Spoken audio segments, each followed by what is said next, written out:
ஓம் சாந்தி. 28/3/2017. இன்றைய முரளியின் தலைப்பு, இனிமையான குழந்தைகளே, இந்த பழைய தேகத்தின் உணர்வை மறந்துடுங்க. தேக உணர்வுன்றது பழசு, அதை மறந்துடுங்க. இதன் மீது உள்ள பற்றை நீக்குங்கள். அப்பொழுது உங்களுக்கு முதல் தரமான சரீரம் கிடைச்சிடும். தற்போது இந்த சரீரம் அழிஞ்சிட்ட மாதிரி தான். அழிய போகுதில்ல, அழிஞ்சிடுச்சுன்னே நினச்சிடுங்க. அப்போதானே பற்று போகும். ஏன்னா உங்களுக்கு பற்று போனாதான் புது சரீரம் கிடைக்கும். எவ்வளோ நாள் தான் நோய் சரீரத்தில் இருப்பீங்க. அதனால் பற்றை நீக்கிடுங்க. அப்போ தான் உங்களுக்கு முதல் தரமான சரீரம் கிடைக்கும். ஸோ இதோடைய ரகசியம், பாபா உலகத்தையே கொடுப்பார். ஆனால் இப்போ உங்ககிட்ட இருக்கிற எல்லாத்தையும் கொடுத்துடணும். அதாவது அதன் மீது உள்ள பற்றை கொடுத்துடணும். அப்புறம் உலகத்தையே கொடுத்துறாரு. அதனால் இப்போ இருக்கிறது எல்லாம் அழிஞ்சிடுச்சு, உங்களது இல்லைன்னு முடிவு பண்ணுறங்க ஆல்ரெடி, இல்லையா? அப்போ தான் எதுக்குமே பதறாமல் இருப்பீங்க. உங்களுடைய எல்லா பொருளும் பறிக்கப்படும், ஆனால் நீங்கள் பதறாமல் இருக்கணும். அதில் தான் எல்லாமே இருக்குது. கேள்வி. இப்போ இது பார்த்தா இப்போ தான் ஒரு சிஸ்டர் ஒரு டவுட்டு கேட்டாங்க. ஒரு பழைய அவ்யக்தவாணியிலேருந்து பாப்தாதாவுடைய சாம்பலை எடுத்துகிட்டு போகிறாங்க சரீரம் விட்ட பிறகு. அதுக்கு சொல்கிறாரு, சாம்பலை பார்க்காதீங்க, அது பக்தி மார்க்கம் மாதிரி ஆகிடும். சாம்பலை எடுத்து வந்து ஒரு நினைவு எல்லாம் வந்து கும்பிட்டு போகிறது, அதுக்காக இங்கே கிடையாது. அவருடைய ஒரு நரம்புலையும் அந்த ஸ்திதி இருந்தது, அவ்யக்த ஸ்திதி. ஆல்ரெடி அவர் உடம்ப அழிஞ்சிச்சுன்னு நினச்சிட்டாரு, எப்போவோ நினச்சிட்டார். அதனால் அவர் எதை பற்றியும் பயப்படல. அந்த ஆனந்த தன்மை இருந்தது கடைசி நொடி வரைக்கும். ஸோ அது உங்களுக்கு அந்த நீங்கள் சாம்பலை பார்க்காதீங்க, அந்த ஸ்திதியை பாருங்க அப்படின்றார். அதுதான் இந்த சரீரம் அழிஞ்சிட்டா மாதிரி தான். இப்போவே நீங்கள் வெறும் ஆத்மாவை சுற்றிட்டு இருக்கிறதா நினைவு செய்யுங்க.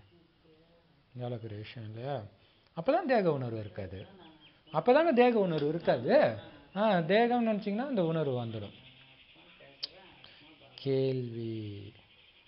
இந்த நாடகத்துடைய எந்த ஒரு நிலையான நியமத்தை மனிதர்கள் தெரியாமல் இருக்கிறாங்க?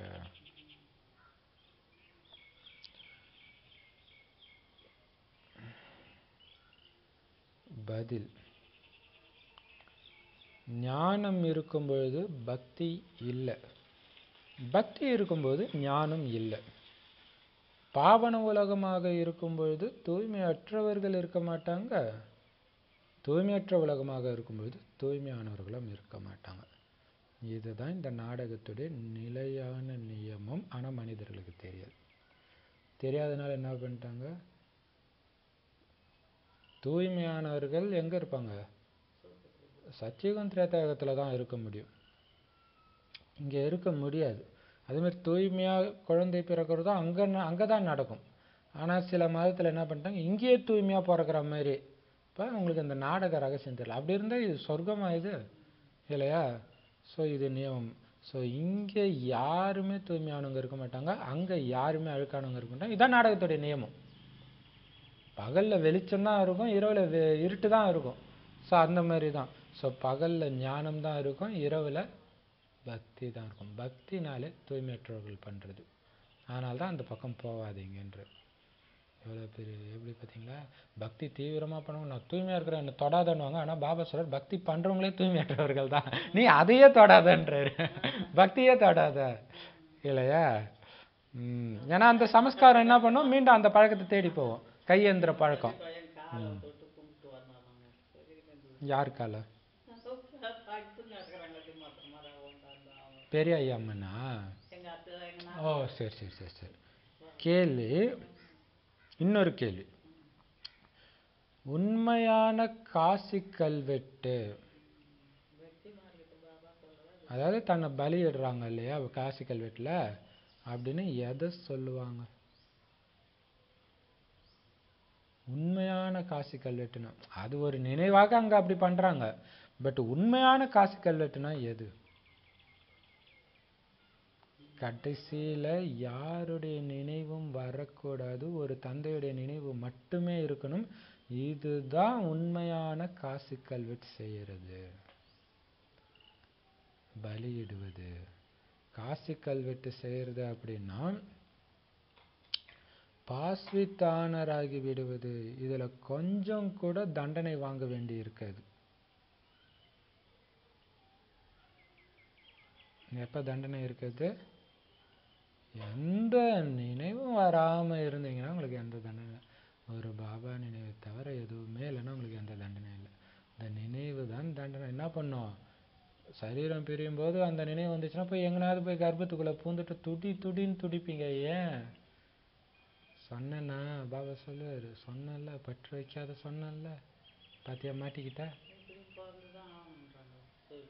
எப்படி எச்சரிக்கை இல்லையா? அதான் பாபா சொல்றாரு. இப்ப பாபா சொல்றாரு, அப்ப எந்த நினைவும் இல்லைன்னா கர்ப்பத்துக்குள்ள போக மாட்டீங்க. ஒரு சின்ன நினைவு வந்தாலும் கர்ப்பத்துல தான் தண்டனைய. அப்ப முழுசா பலி கொடுக்கறதுன்னா அதுதான் அர்த்தம். முழுசா காசி கல்வெட்டுல பலி ஆகுறதுன்னா என்ன அர்த்தம்? அனைத்து நினைவுகளையும் பலி கொடுத்துட்டீங்கன்னு அர்த்தம். ஒரு பாபா நினைவு தவிர எதுவும் இல்லைன்னா அதுதான் உண்மையான பலி, மகாபலி இல்லையா?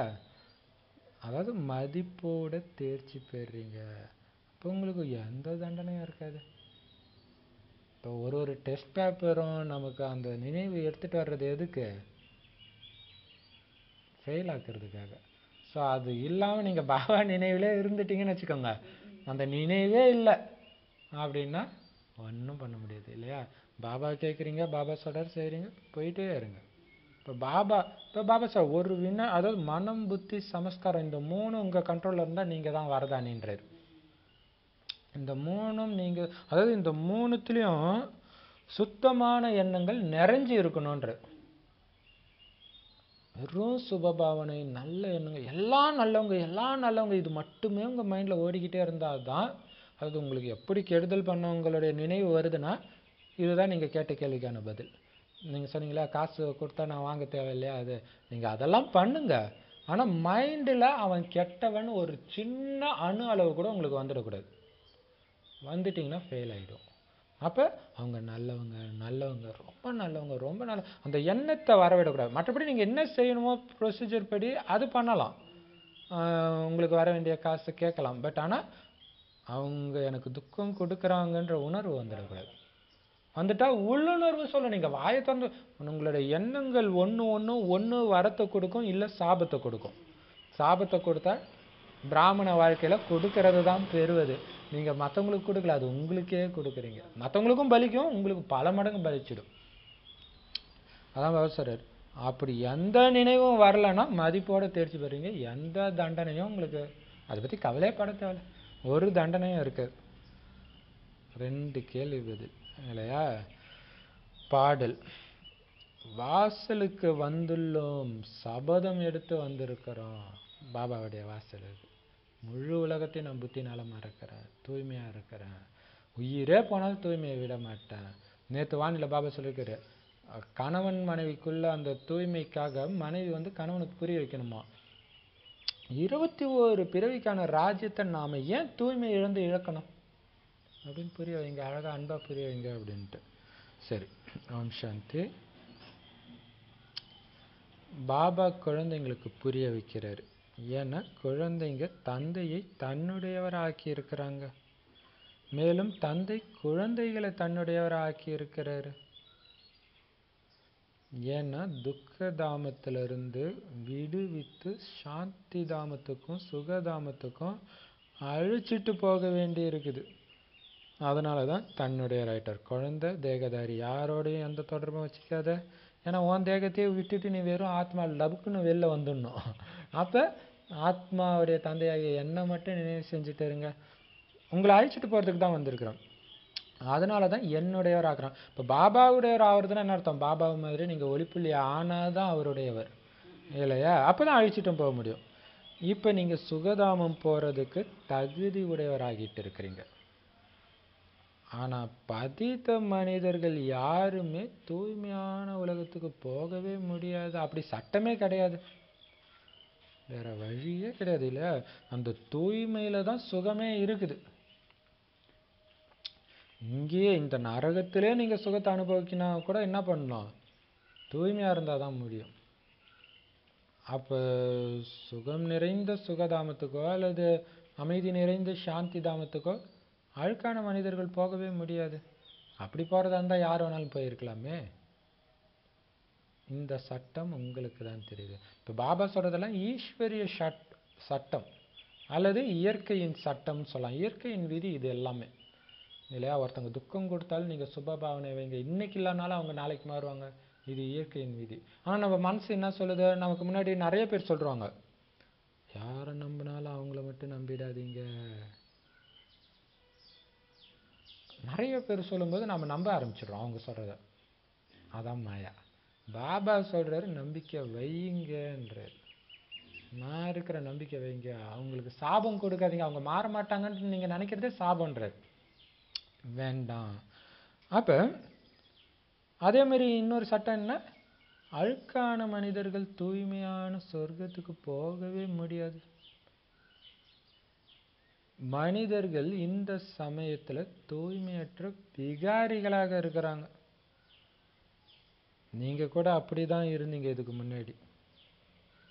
இப்ப நீங்க எல்லா அசுத்த பழக்க வழக்கங்களையும் நீக்கிட்டு சர்வ குணங்களிலும் நிறைந்த தேவி தேவதையாக ஆகிட்டு இருக்கிறீங்க. மனசுல அது ஓடிக்கிட்டே இருக்கணும். சர்வ குணங்கள் நிறைந்தவனா ஆகிட்டு இருக்க. இந்த நேரத்துல அசுத்தமான எண்ணம் வரக்கூடாது. வந்துருச்சுன்னா அது அப்படியே தங்கிடும்.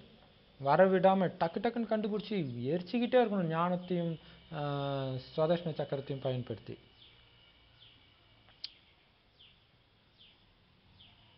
நாங்க உயிரோடு இருந்து இறப்பதற்கு அல்லது உங்களுடையவரா ஆவறதுக்கு வந்திருக்கிறோம். சிவன் சொத்து குல நாசம் இல்லையா? உங்களுடைய அசுர குல பழக்க வழக்கங்கள் அனைத்தையும் சாகடிக்கிறதுக்கு பேர் தான் இறக்கிறது. அதுக்கு பேர் தான் அவருடையவரா ஆவறது இல்லையா? அந்த பழைய சமஸ்காரத்தின் எதுவுமே ஞாபகம் வரக்கூடாது. ஆத்மான்னு பார்க்கணும், ஆத்மா ஒளியா இருக்கணும், லைட் ஹவுஸாக இருக்கணும். பார்க்குறவங்க எல்லோருக்கும் நாராயணனே பார்க்குற அந்த உணர்வை நீங்கள் ஏற்படுத்தணுன்ற லட்சியம் வைக்கணும் இல்லையா? அதுக்கு தான் வந்திருக்கிறோம். அதே உடல் வேற குணம் அப்படி இருக்கணும். இப்போ இந்த உடலுக்குள்ள வேற ஒரு ஆத்மா வந்து இயங்குற மாதிரி தெரியணும் மற்றவங்களுக்கு. அதுக்காக வந்திருக்கிறோம். அதுக்கு பேர் தான் உயிரோடு இருந்து இறக்கிறது. பிறகு நீங்க என்ன வழி கொடுப்பீங்களோ அதன்படி நடப்போம். ஏன்னா உங்களுடைய வழி தான் சர்வ உத்தமமான வழி. மற்ற என்னென்னலாம் நிறைய வழி இருக்குது பாருங்க, அது எல்லாமே அசுர வழி. இது சினிமா பாட்டிலையும் வரும். பாவம் என்ற கல்லறைக்கு பல வழி என்றும் தர்மதேவன் கோயிலுக்கு ஒரே வழி. அப்படியே பாபாவுடைய ஞானம். ஸோ அது எல்லாமே பாவ கல்லறைக்கு அழைச்சிட்டு போற வழி. ஏன்னா அது அசுர வழி, மாயாவுடைய வழி. ஒரே வழி தான் பாபாவுடைய வழி. அதுதான் உத்தமமான வழி. பாபா வழி நிறைய இருக்காது, ஒரே வழிதான். நாம இவ்வளவு காலம் அசுர வழிப்படி தான் நடந்துட்டு இருக்கிறோம்னு கூட நமக்கு தெரியாம தான் இருந்துச்சு. தெரியுமா? நமக்கு தெரியாது இல்லையா? நாம ஈஸ்வரிய வழிப்படி நடக்காம இருக்கிறோம் அப்படின்னு உலகத்தாருக்கும் இன்னும் தெரியல.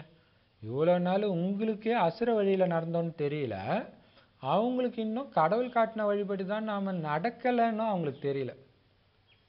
கடவுள் காட்டின வழிக்கு நான் போறேன்னு சும்மா பேச்சளவில் சொல்றாங்களே தவிர அவங்களுக்கு தெரியல அசுர வழியில தான் அவங்க நடந்துட்டு இருக்கிறாங்கன்ட்டு.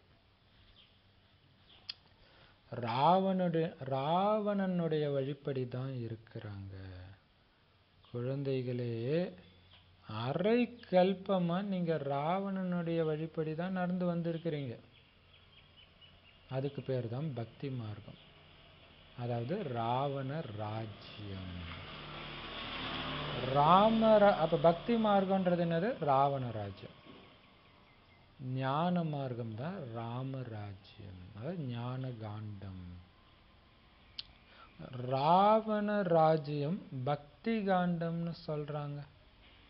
ஸோ ராமாயணத்தை அப்படி பிரிப்பாங்கல்ல, காண்டம் காண்டம்ன்ட்டு, பக்தி காண்டம் அது மாதிரி. ஸோ அதான் சொல்றாரு, ராவண ராஜ்யம் தான் பக்தி காண்டம்னு சொல்றாங்க. அதனால இங்க 3 விஷயம் வந்துடுது: ஞானம், பக்தி, அடுத்தது என்னது? வைராக்கியம். எதுல இருந்து வைராக்கியம்?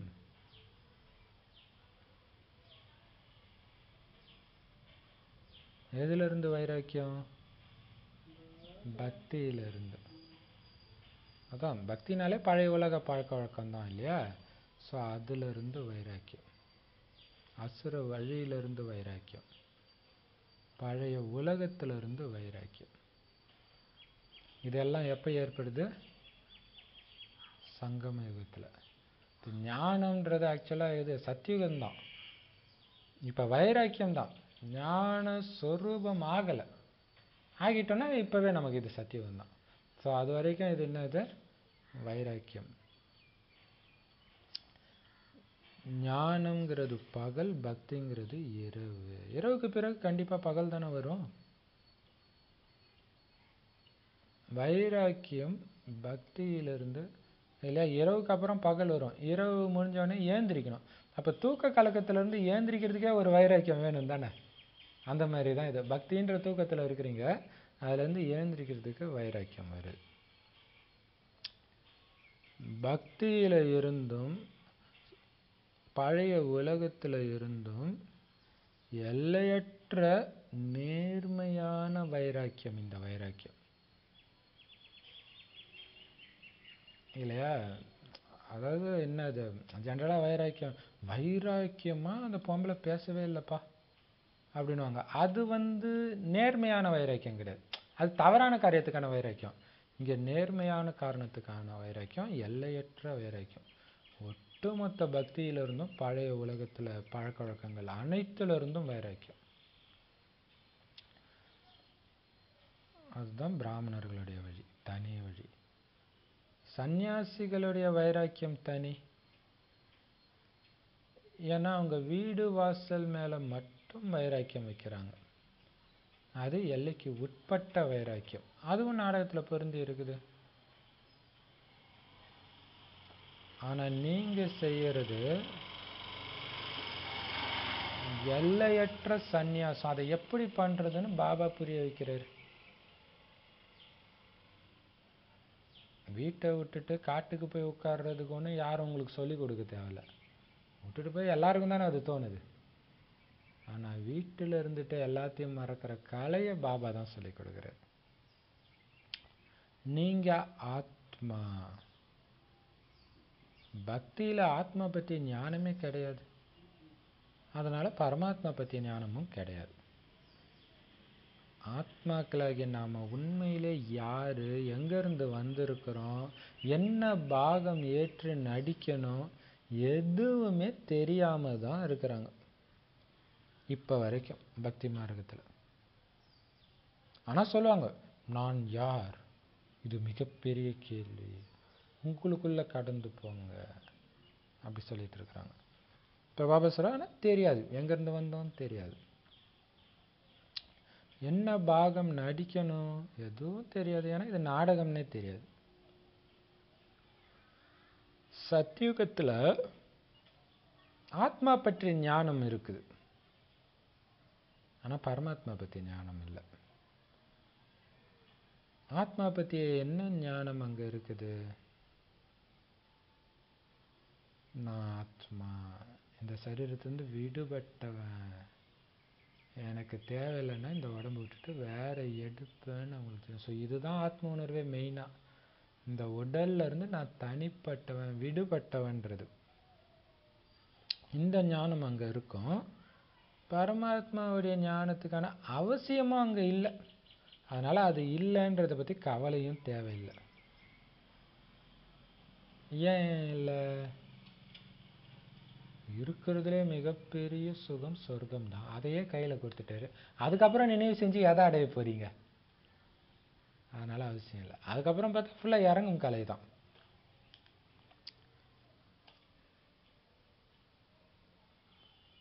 அதனால அங்க யாரும் பரமாத்மாவை நினைவு செய்யறதும் கிடையாது. இது நாடகம் இப்படி அமைஞ்சிருக்குது. தந்தை தான் ஞானம் நிறைந்தவர். எந்த ஞானம்? சிருஷ்டி சக்கரத்துடைய முதல் இடை கடை பற்றிய ஞானம் தந்தை கிட்ட தான் இருக்குது. தந்தை உங்களுக்கு ஆத்மா பரமாத்மாவுடைய ஞானத்தை கொடுக்கிறாரு. இப்ப பாருங்க, சிருஷ்டி சக்கரத்துடைய ஆரம்பத்துல இருந்து கடைசி வரை உள்ள ஞானம் பாபா கிட்ட தான் இருக்குது. அத நமக்கு பாபா இப்ப கொடுக்கிறார். அது மட்டும் இல்ல, ஆத்மாவை பற்றிய ஞானமும் பரமாத்மாவை பற்றிய ஞானத்தையும் பாபா நமக்கு கொடுக்கிறார் இல்லையா? ஆத்மாவை பற்றிய ஞானம், பரமாத்மாவை பற்றிய ஞானம், இந்த நாடகத்துடைய ஞானம். இந்த 3 ஞானம் அவருக்குள்ள இருக்கிறதுனால தான் அவர் பேர் என்ன? ஞானக்கடல். நீங்க வேணா யார்கிட்ட வேணாலும் கேளுங்களா, ஆத்மான்றீங்களே, அது கூட சொல்லிடுவாங்க நீங்க யார் உண்மையிலன்னா ஆத்மான்னு கூட சொல்லிடுறாங்க நிறைய பேர். ஆனா ஆத்மாவுடைய ரூபம் என்னன்னு கேட்டு பாருங்க, அதுக்கும் ஜோதி ஸ்வரூபம் சொல்றாங்க இல்லையா? ஜோதி ஸ்வரூபம்ட்டு. ஆனா அது என்ன பொருள் அது தெரியாது. ஜோதி ஸ்வரூபம்னா என்ன? நெருப்பா? இல்லையா? எல்லா இடத்துலயும் நெருப்பு தானே. திருவண்ணாமலையில இருந்து வள்ளலார் இதுல இருந்து அப்ப என்ன அது? அது என்ன? நெருப்பு பஞ்ச தத்துவம். ஆத்மா என்ன தத்துவம்? அது தெரியாது. ஒலி அவ்வளவுதான். அது தெரியாது.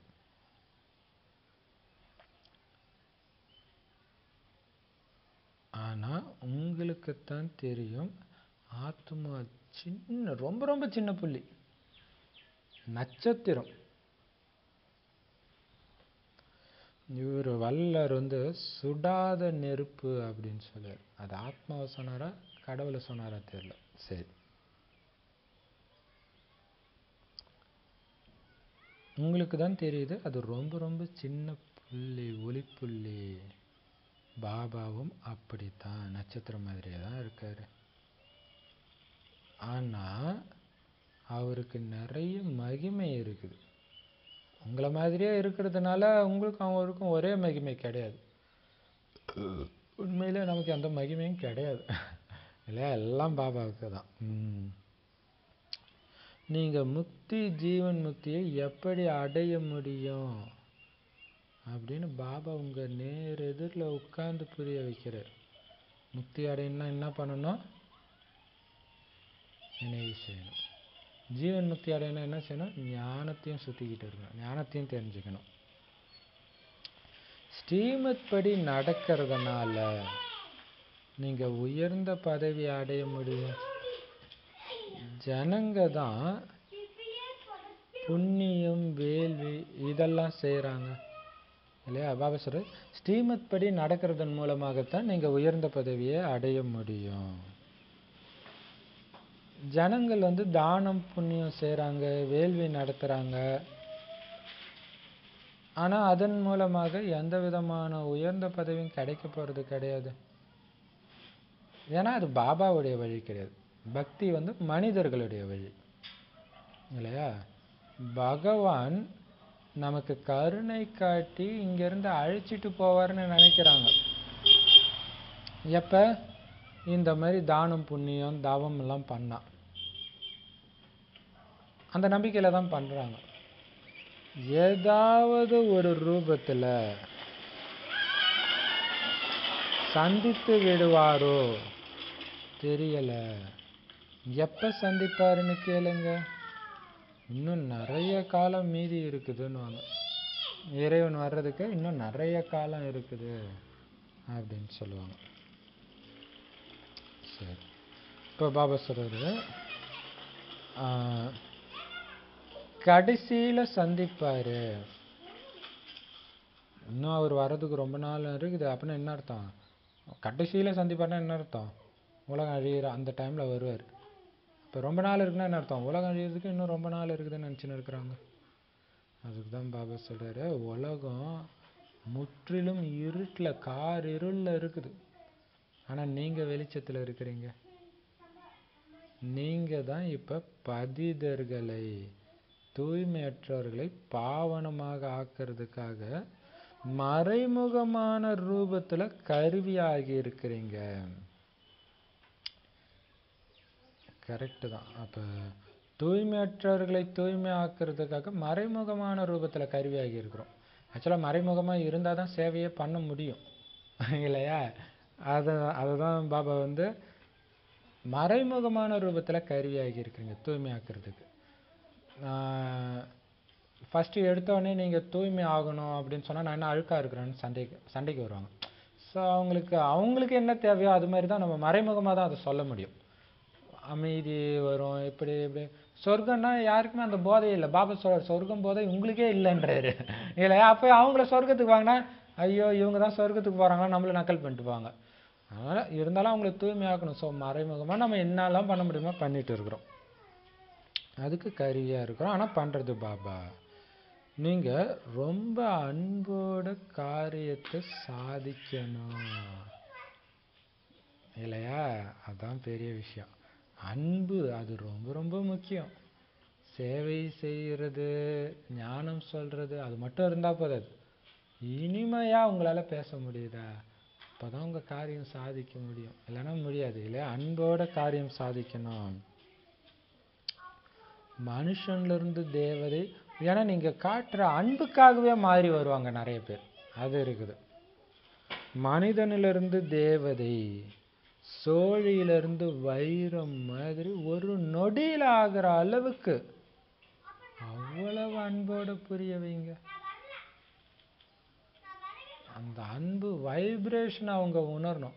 ஒரு நொடியில் அவங்க மாறிடணுன்றார். ஒரு நொடியில் நீங்கள் சொல்கிறது, ஐயோ இந்த ஆத்மா கிட்ட நம்ம விதண்டாவாதம் பேசக்கூடாது, கேட்போம், அந்த வைப்ரேஷன் எனக்கு பிடிச்சிருக்கு, என்னதான் சொல்கிறாங்க கேட்போம், கொஞ்சம் புரிஞ்சிடுச்சுனாலே என்ன ஆயிடுச்சு, தேவதை ஆகிடுவாங்க இல்லையா? அந்த மாதிரி அன்போட புரியுங்க. கல்பமாக நான் குழந்தைகளாகிய உங்களுடைய சேவையில் ஆஜராக வேண்டி இருக்குதுன்னு பாபா சொல்றார். இந்த சிருஷ்டி சக்கரம் எப்படி நடக்குதுன்னு புரிய வைங்க. அங்க தேவதைகள் எவ்வளவு ஆனந்தமா இருப்பாங்க சத்தியுகத்துல. இதெல்லாம் அன்பா புரிய வைங்க, பாவனையோட புரிய வைங்க. தேவதைகள் ஏன் அங்க ஆனந்தமா இருக்கிறாங்க? அப்பா கிட்ட இருந்து ஆஸ்தியை அடைஞ்சவர்களாக அங்க இருக்கிறாங்க. அதனாலதான் எந்த ஒரு யோசனையோ கவலையின் விஷயமோ அங்க இருக்காது. அதுதான் கர்மாதித்த நிலையை லட்சியமா வைக்க சொல்றாரு. பாபா பழைய வானில சொல்றாரு, விசேஷமானவர்னு உங்களை எப்ப சொல்ல முடியும்னா, சேவையை விலகிய நிலையோட யார் பண்றாங்களோ அதுதான் விசேஷ பங்குன்ற. விலகி, அதாவது யோகத்துல மூழ்கி சுய சேவையும் உலக சேவையும் சமமா யாரால பண்ண முடியுதோ, எதுக்கும் ஆடாம அசையாம யாரால இருக்க முடியுதோ அதுதான் விசேஷ சேவை இல்லையா? ஏன் அந்த பயிற்சி இப்ப கொடுக்கிறாரு? யோகத்துல மூழ்கி விலகி சேவை செஞ்சா எப்படி இருக்கும்? குஷியா இருக்கும். எதை பத்தியும் கவலை இருக்காது. ஏன்னா அந்த கவலையற்ற மகாராஜாவாக்குறதுக்கு தான் இந்த பயிற்சி உங்களுக்கு. அதுதான் சொல்ற, சத்தியுகத்துல யோசனை கூட பண்ண மாட்டீங்க, எதுக்கும் புத்திக்கு கூட வேலை இருக்காதுன்றார். அப்ப குழந்தையே தான் இல்லையா? குழந்தை கூட ஏதாவது யோசிக்கணும்னு வச்சுக்கோங்க, இப்ப எப்படி இருக்கும் யோசிச்சு பாருங்க. கவலையா அப்படின்னா என்ன? ஒண்ணுமே தெரியாது, அவ்வளவு ஜாலியா இருப்பீங்க, ஆனா உலகத்தையே ஆளுவீங்க இல்லையா? அதுதான் அல்லாவின் பூந்தோட்டம்னு பாடுறாங்க, கார்டன் ஆஃப் அல்லா. அங்க வைடூரியங்களுடைய அரண்மனை இருந்துச்சு. கண்ணு முன்னாடி அப்படியே பாருங்க. பாபா சொல்றாரு எப்படி இருக்கும், மனக்கண்ணால பாருங்க. அவர் சொல்றது ஆக்சுவலா காட்சி தான் இது இல்லையா? இதுவே ஒரு காட்சி தான். எந்த அளவுக்கு நீங்க ஞானத்தை உள்ள எடுத்துக்கிறீங்களோ அந்த அளவுக்கு காட்சி கிடைக்கும்னு சொல்றாரு. பார்த்தீங்களா? அதுதான் வைடூரியங்கள் நிறைந்த அரண்மனை, மிகவும் செல்வந்தரா இருப்பீங்க. இப்போ எல்லாருமே பிச்சைக்காரங்க தான். அது கம்பேர் பண்ணும்போது இங்கே யாருமே பணக்காரங்கன்னு சொல்லிக்க முடியாது இல்லையா, அவ்வளோ பணக்காரராக இருந்தீங்க. இப்போ உங்களை ஞான ரத்தினங்கள்னால அலங்காரம் செஞ்சு மிகவும் செல்வந்தராக பாபா நம்மளை ஆக்கிட்டு இருக்கிறார். இந்த பாபா மீட்டுக்கு முந்தைய பாபா மீட்டில் பார்த்தீங்கன்னா மாலையினால நான் உங்களை அலங்கரிச்சிருக்கிறேன், மாலை மாலை சொல்லிகிட்டே இருந்தார் இல்லையா. ஸோ அதுதான் அந்த ஞான அலங்காரம். அந்த அலங்காரத்தோட பாருங்க, இது ஒரு நல்ல யுக்தி. அது அலங்காரத்தோட பாருங்க, எல்லாரும் மனசில் பார்க்கும்போது அவங்கவுங்க குணத்துக்கு ஏற்ற மாதிரி அலங்காரம் இருக்கலாம். ஏதோ ஒன்று அலங்காரம் இருக்குது இல்லை. இப்போ நீங்கள் அதிக அலங்காரத்தோடு இருக்கிறீங்கன்னா என்ன அர்த்தம், நீங்கள் ராஜா. கம்மியாக இருந்தால் அவங்க ராஜா கிடையாது. ஸோ ராஜா தான் ராஜகுணத்தை வெளிப்படுத்துவாங்க, பிரஜைகள் பிரஜையோட குணத்தை தான் வெளிப்படுத்துவாங்க இல்லையா. இப்போ பாபா சொல்றாரு, எவ்வளவு அலங்காரப்படுத்தி மிகப்பெரிய பணக்காரராக ஆக்கிட்டு இருக்கிறார் ஞான ரத்தினங்கள் மூலமாகவே. இது முடிஞ்ச உடனே என்ன ஆகும், இந்த ஞான அலங்காரம் ஸ்தூல அலங்காரம் ஆகிடும். ஏன் உங்கள் உடம்பே முதல் தரமானதாக கிடைக்கும். அலங்கார நகையெல்லாம் விடுங்க, உங்கள் உடம்பே இது இது என்னன்னா, யாருக்காவது ஒரு சின்ன பிரச்சனை கூட இல்லைன்னு சொல்ல முடியுமா உடம்புல, பிறந்த குழந்தையிலேருந்தே இல்லையா. அங்கே ஃபர்ஸ்ட் கிளாஸ் உடல் கிடைக்கும். அதனால் இந்த தேக அபிமானத்தை விட்டுட்டு ஆத்ம உணர்வுடையவரா ஆகுங்கன்னு பாபா சொல்றார். வேண்டாம் இந்த தேகம், இந்த தேக உணர்வுனால தான் எல்லாத்தையும் இழந்தீங்க, அதனால இது வேண்டாம். ஆத்ம உணர்வுல இருந்து தான் எல்லாத்தையும் அடைஞ்சிங்க, அதனால இப்ப மீண்டும் ஆத்ம உணர்வுடையவரா ஆகுங்க. இந்த தேகம் தேக சம்பந்தம் இந்த மாதிரி எதெல்லாம் இருக்குதோ தேகத்தோட தொடர்போட எல்லாத்தையுமே ஸ்தூலமானவைன்னு புரிஞ்சுக்கோங்க. ஆனா நீங்க ஸ்தூலமானவை கிடையாது, ஆத்மா. நிச்சயம் செய்யுங்க, கண்ணுக்கு தெரிகிற எதுவுமே நான் கிடையாது. கடவுளை மாதிரியே நானும் கண்ணுக்கு தெரியாத ஆத்மா தான். நிச்சயம் செய்யுங்க. இப்போ கண்ணுக்கு தெரிந்த பொருள் மேலே நீங்கள் மயங்க மாட்டீங்க. ஆனால் கண்ணுக்கு தெரிகிற எல்லாமே கண்டிப்பாக அழியும், துக்கத்தை கொடுக்கும். அதனால் தேக சம்பந்தம் எல்லாத்தையும் மறந்துடுங்க. அது எல்லாம் ஸ்தூல பொருள், உங்களுக்கு கொடுக்கப்பட்ட பொருள், அவ்வளவுதான்.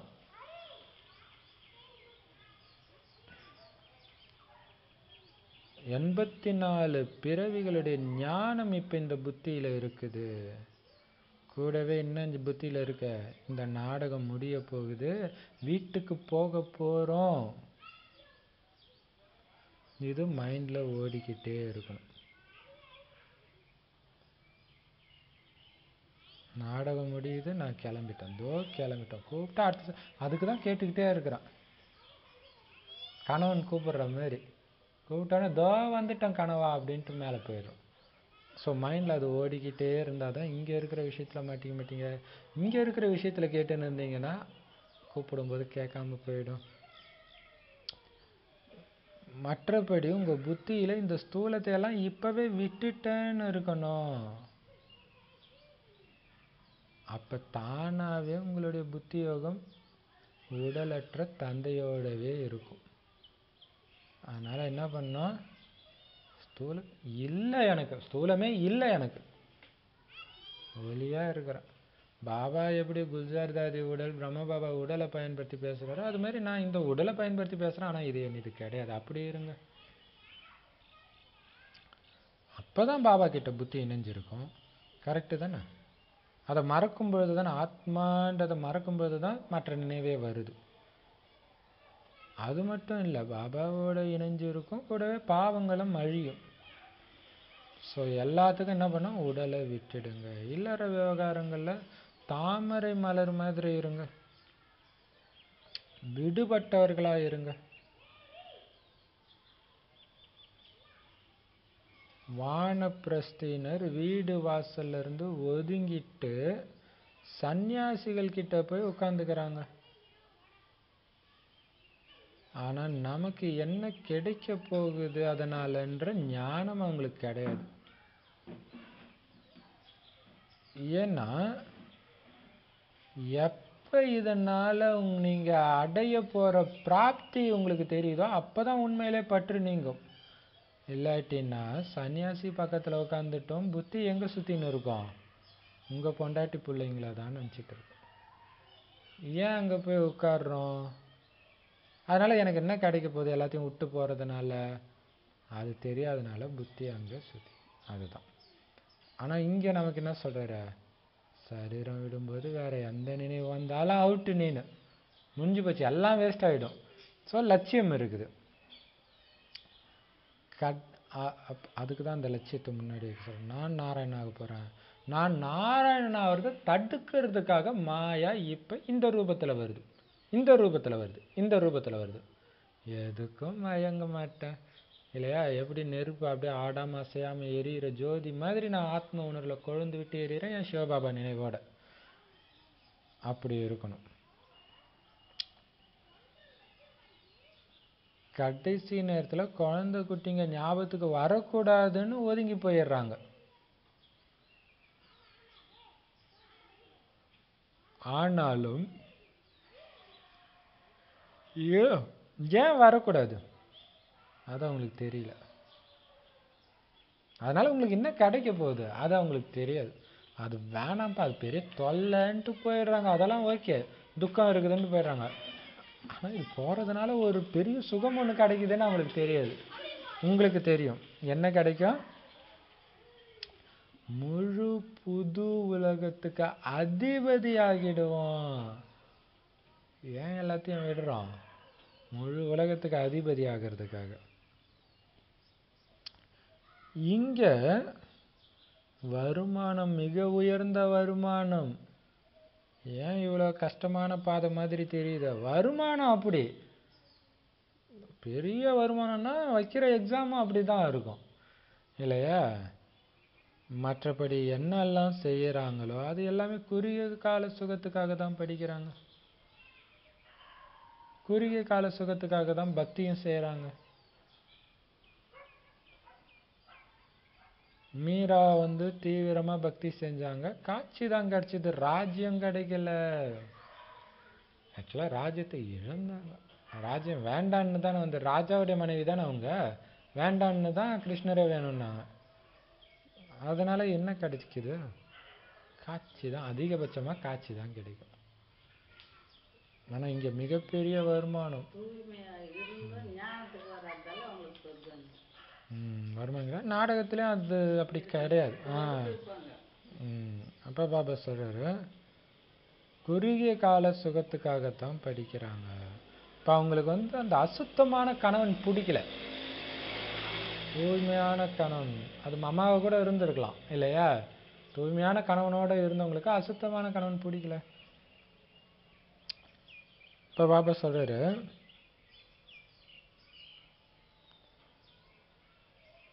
ஆனா ராஜ்யம் கிடைக்கல. ஆக்சுவலா அந்த மீராவுடைய கணவனா இருக்கிற ராஜாவே கூட உண்மையிலே கிருஷ்ணனுடைய ஆத்மாவா கூட இருக்கலாம் இல்லையா? அதை விட்டுட்டு கூட இவங்க கிருஷ்ணன் தான் வேணும்னு கூட போயிருக்கலாம். ஏன்னா நாடகத்துல என்னென்னமோ ஆச்சரியமா இருக்கும் இல்லையா? அதான் பாபா சொல்றாரு. மற்றபடி இங்க நீங்க படிக்கிறது இந்த உலகில் கல்வி படிக்கணும்பா. அதனால என்ன கிடைக்க போகுது? அல்பகால சுகம். அதுவுமே வேலை கிடைக்குமா தெரியாது, கிடைச்சாலும் அது நிம்மதி. இப்ப நிம்மதி எந்த வேலையிலும் கிடையாது, எல்லாம் 12 மணி நேரம் 14 மணி நேரம் வேலை செய்யறாங்க. ஆனா இங்க நாம படிக்கிற இந்த ஞானம், பற்றற்ற நிலை, நிரந்தர சுகம் கிடைக்க போகுது. பக்தியில குறுகிய கால சுகம், ஏதோ ஒரு காட்சி கிடைக்கும், அதுலயே அப்படியே ஆஹா ஓஹோன்னு பாடிட்டு இருப்பாங்க பக்தியில. மற்றபடி அவங்களுக்கு ஒன்றும் ராஜ்யம் கிடைக்கல. ஒரு சிவனடியார் பயங்கரமா சிவனை புகழ்ந்து பாடுறாரு, என்னென்னமோ அனுபவமாச்சின்னு பாடுறாரு, ஆனா ராஜ்யம் கிடைக்கல. கடைசி வரையும் சிவனடியாராக தான் இருந்தாரு. இங்கதான் மிகப்பெரிய வருமானம். பாபாவுடைய வழிபடி நடக்கிறதுனால தான் பெரிய வெகுமதி கிடைக்குதுன்னு உங்களுக்கு தெரியும். தூய்மை சுகம் சாந்தியை நிலைநாட்டுறதுனால உங்களுக்கு எவ்வளவு பரிசு கிடைக்குது. இப்ப தேக உணர்வை நீக்கிக்கிட்டே போங்கன்னு தந்தை சொல்றாரு.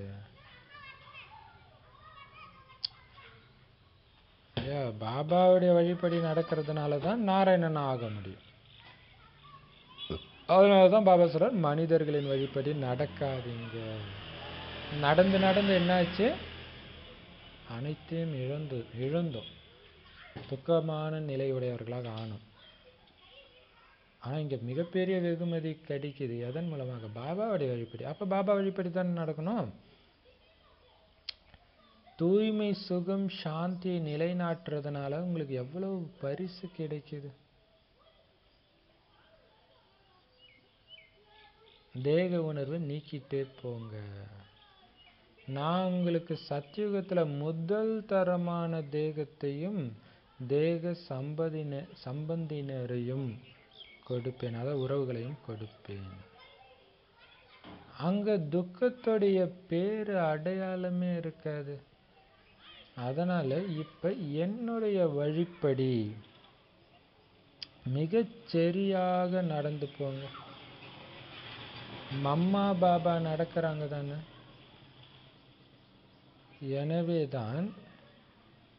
எனவே அவர்களுக்குத்தான் முதல் அரசாட்சி கிடைக்குது. இந்த சமயத்துல ஞானேஸ்வரி ஆகுறாங்க. சத்தியுகத்துல ராஜேஸ்வரி ஆகுறாங்க. இறைவனுடைய ஞானத்தினாலதான் நீங்க ராஜாக்களுக்கெல்லாம் ராஜாவாகிறீங்க. அப்படி ஆன பொழுது இந்த ஞானம் அங்க இருக்காது. இப்பதான் உங்களுக்கு இந்த ஞானம் எல்லாம் இருக்குது. தேக உணர்வை இப்பதான் நீங்க துண்டிக்கணும். என்னுடைய மனைவி, என்னுடைய குழந்தை, இது எல்லாத்தையும் மறக்கணும். இது எல்லாமே இறந்து விட்டுள்ளன. எனது சரீரம் கூட இறந்துடுச்சு. நான் தந்தையிடம் செல்ல வேண்டும்.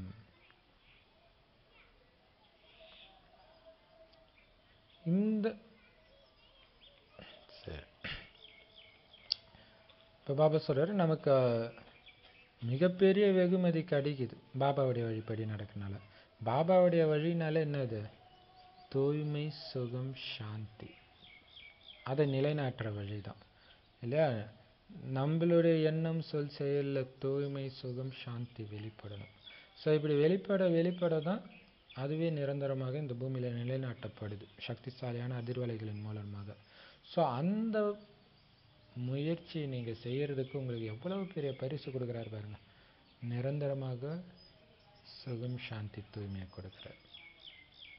அதனால பாபா சொல்றாரு, இந்த தூய்மையும் சுகத்துக்கும் சாந்திக்கும் எதிரியா இருக்கிற இந்த தேக உணர்வை நீக்கிடுங்க இப்பவே. தேக உணர்வு வந்தாலே தூய்மையும் போயிடும், சுகமும் போயிடும், அமைதியும் போயிடும். ஆனால் தேக உணர்வை நீக்கிக்கிட்டே போங்க.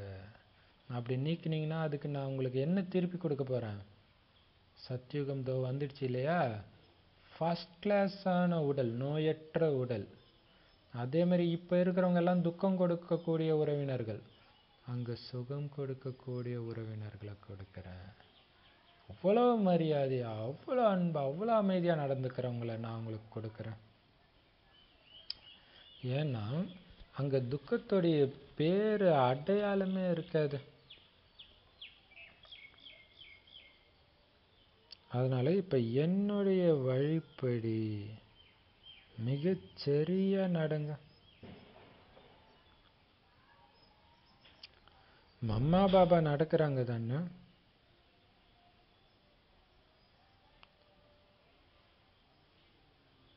இல்லையா? துக்கத்துடைய பேரு அடையாளம் இல்லாத ஒரு இடத்துக்கு உங்களை அழைச்சிட்டு போறோம்னா சாதாரண விஷயம் கிடையாது. அதனால என் வழிப்படி மிகச்சரியா நடங்க இல்லையா? பாபா சொன்னது அனைத்தையும் அப்படியே ஃபாலோ பண்ணுங்க. ஏதோ கொஞ்சம் ஃபாலோ பண்றது, கொஞ்சம் விடுறது, அப்படி இருக்கக்கூடாது. மம்மா பாபா நடக்கிறாங்க தானே. அதனாலதான் அவங்களுக்கு முதல் நம்பர் அரசாட்சி கிடைக்குது இல்லையா? ஸோ அதே மாதிரி நீங்களும் அடையணும்னா என்ன பண்ணணும்? நீங்களும் பாபா சொல்ற மாதிரி அப்படியே நடங்க.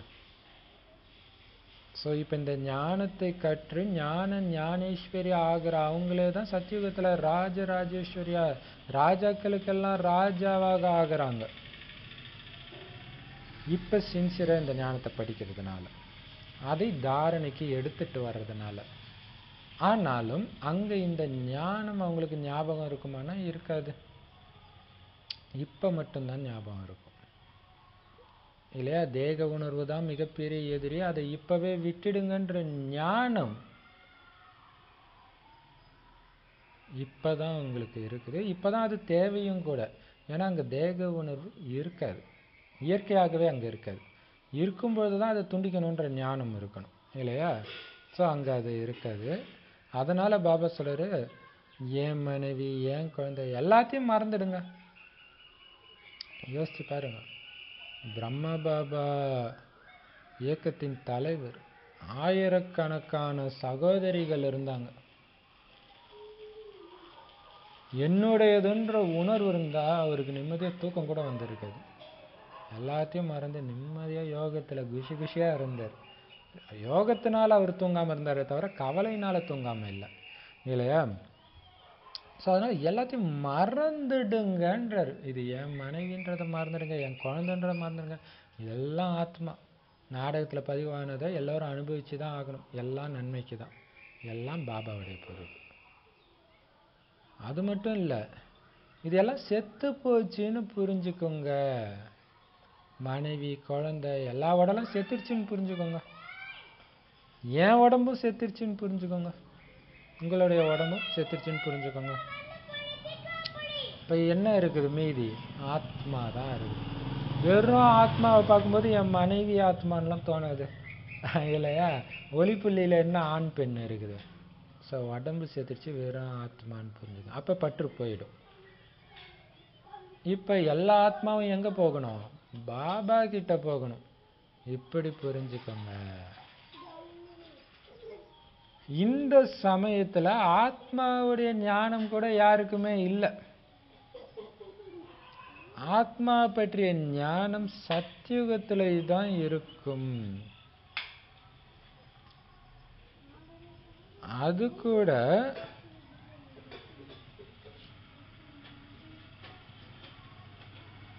கூட எப்போ வரும்னா கடைசி நேரத்தில்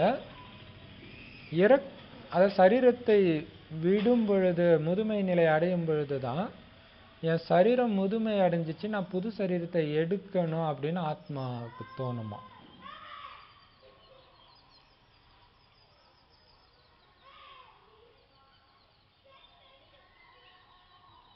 ஏன்னா முன்னாடியே தோணிடுச்சுன்னா கூட உடலை விட வேண்டியதாகவும் இருக்கலாம் இல்லையா? ஏன்னா பாபா சொல்லியிருக்காரு, நீங்கள் உங்களுடைய இஷ்டப்படி உங்கள் உடலை விட முடியும்னு சொல்கிறார். அந்த அளவுக்கு எந்த பற்றும் இல்லைன்னா. ஸோ அதுக்கு தான் இந்த ஞானத்தை பாபா மறைச்சிடுறது. மறைக்கலைன்னா அங்கேயே கூடு விட்டு கூடு பாயிற மாதிரிலாம் நடக்க ஆரம்பிச்சிடும் இல்லையா? ஸோ அதனால் அந்த ஞானம் அங்கே இருக்காது. ஆனால் கடைசி நேரத்தில் நான் புது சரீரத்தை எடுக்க வேண்டி இருக்குதுன்னு அவங்களுக்கு தோணும். முதல்ல நீங்கள் முக்தி தாமம் போகணும். இப்போ பாருங்கள், இது ஒரு பயங்கரமான பாயிண்ட் இல்லையா? கணவன், மனைவி, குழந்தை எதுவுமே உங்களுக்கு ஞாபகம் வரக்கூடாது. எல்லாம் செத்து போச்சுன்னு புரிஞ்சுக்கோங்கன்றார். என் உடம்பும் செத்து போச்சு, நான் தந்தைக்கிட்ட போகணும். அவங்க தந்தைக்கு கிட்ட போகிறது அது அவங்க கணக்கு. அவங்க போகிறாங்களா போகலையான்னு நீங்கள் நினச்சிட்டு இருந்தீங்கன்னா நீங்கள் போக முடியாது அப்புறம் இல்லையா? அதனால் பாபா சொல்கிறாரு, முதல்ல நீங்கள் முக்தி தாமம் போவீங்க, பாபா கிட்ட போவீங்க. சத்தியுகத்தில் வீட்டுக்கு போகணும்னு சொல்ல மாட்டாங்க. ஏன்னா வீடு திரும்புறதுக்கான நேரம் இங்கே இப்போ தான், கலியுகத்தில் தான்.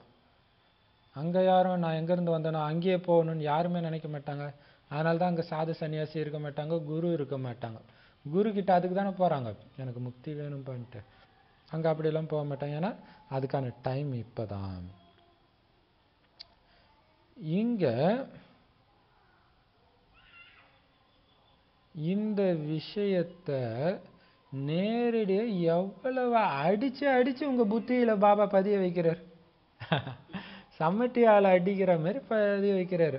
வீட்டுக்கு போகணும், எதையும் நினைக்காத, போகிற டைமில் தேவையில்லாத சுமையை வச்சுக்காத. அப்படின்னு சொல்லிட்டே இருக்கிறார்.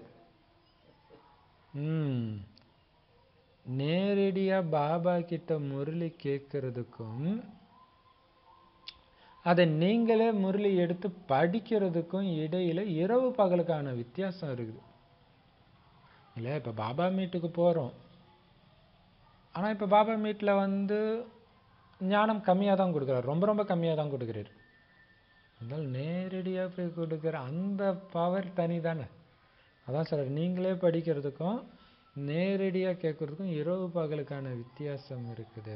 ஏன்னா அந்த முரளியை நீங்க படிக்கும்போது உங்களுக்கு வர்ற ஃபீலிங்க்கும் உண்மையிலே அந்த முரளி நடத்தும் போது அங்க மதுபன்ல இருந்தவங்களுடைய ஃபீலிங்க்கும் ரொம்ப ரொம்ப வித்தியாசம் இருக்கும்.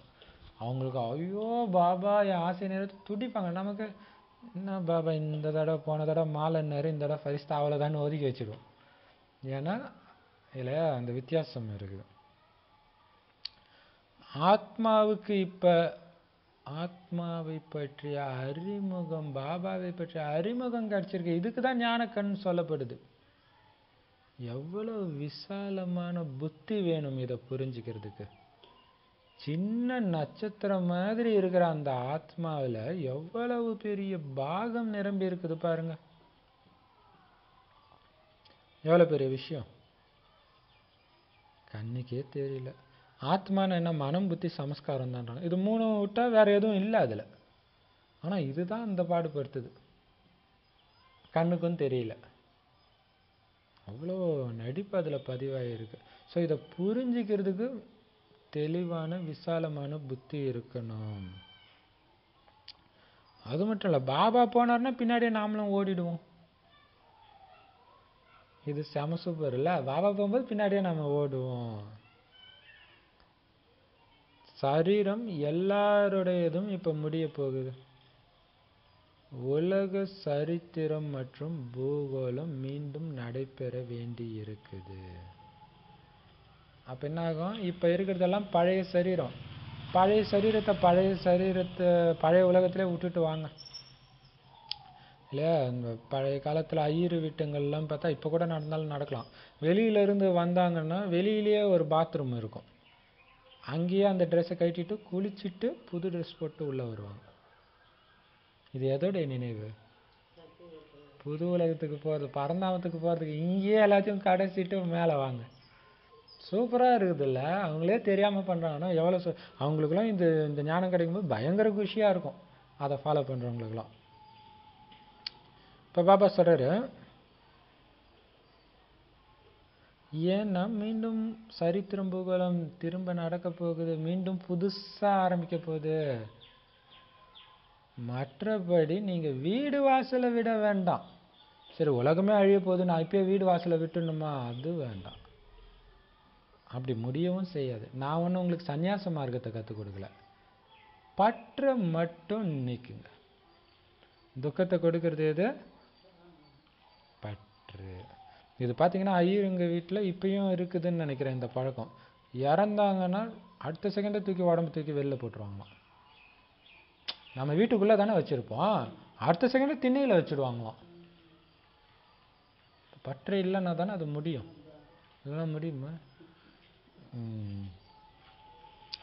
பற்ற மட்டும் நீக்குங்க. இப்போ அந்த பிராமணர்களே அப்படின்னா நம்ம உண்மையான பிராமணர்கள் எப்படி இருக்கணும் இல்லையா? மேலும் தூய்மையானவராகவும் ஆகணும். பற்றும் நீக்கணும், தூய்மையாகவும் இருக்கணும். யாருக்குமே துக்கம் கொடுக்காதீங்க. முதல்ல ஞான மனனம் செய்யுங்க. பிறகு எல்லாருக்கும் அன்போட இந்த ஞானத்தை சொல்லுங்க. சிவபாபா சிந்தனை கடலை கடைய மாட்டார். ஞான மனனம் செய்யறது குழந்தைங்களுக்காக பிரம்மா பாபா செய்யறாரு. இருந்தாலும் சிவபாபா புரிய வைக்கிறாருன்னு புரிஞ்சுக்கோங்க. நான் சொல்றேன் அப்படின்லாம் இவருக்கு இருக்கிறதே கிடையாது. சிவபாபா கூறுகிறார், இதற்கு நிரகங்காரி தன்மைன்னு சொல்லப்படுது. நினைவு ஒரு சிவபாபாவை மட்டும்தான் செய்யணும். பாபா சூப்பரா சொல்றாரு பார்த்தீங்களா?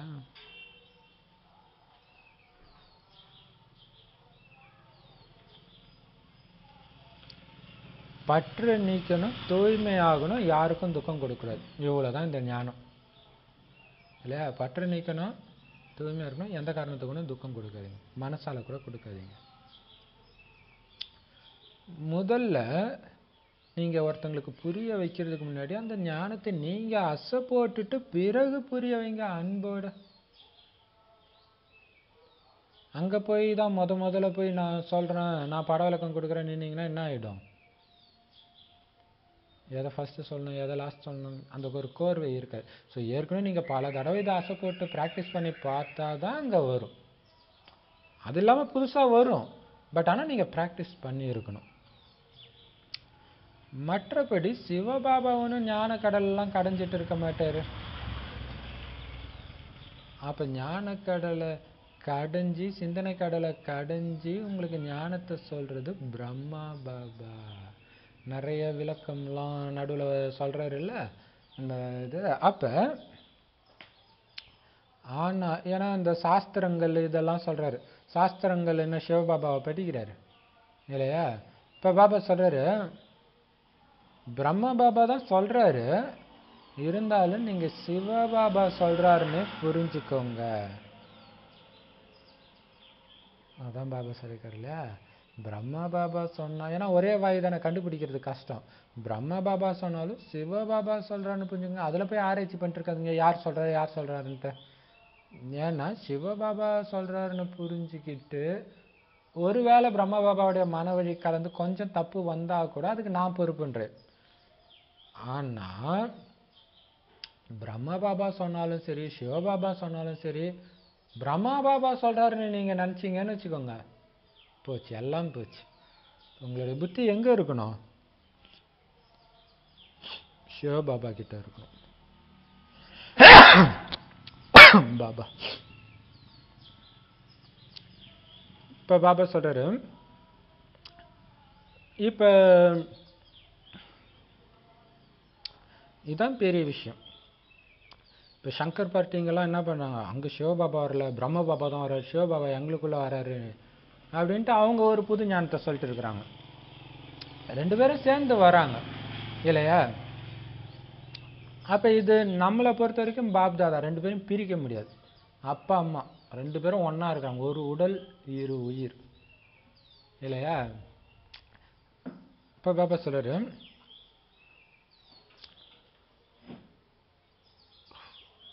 குழந்தைங்களுக்காக பிரம்ம பாபா ஞான மனனம் செஞ்சு புரிய வச்சாலும் கூட நான் சொல்றேன்ற உணர்வே பிரம்ம பாபாவுக்கு இருக்காதான். அதான் நிரகங்காரத்தன்மை. இது எவ்வளோ பெரிய விஷயம். அட சிவபாபாவோட நான் சூப்பராக சொல்கிறேன்ல அப்படின்னு அவருக்கு தோணாது. இதுதான் பெரிய விஷயம். எவ்வளோ பெரிய விஷயம் அப்படி நினச்சிட்டாலே போச்சு. இப்போ பாபா சொல்கிறாரு, இதுக்கு பேர் தான் நிரகங்காரத்தன்மை. ஸோ பாபாவை ஃபாலோ பண்ணுங்கன்றாரு இல்லையா? இப்போ பாருங்க,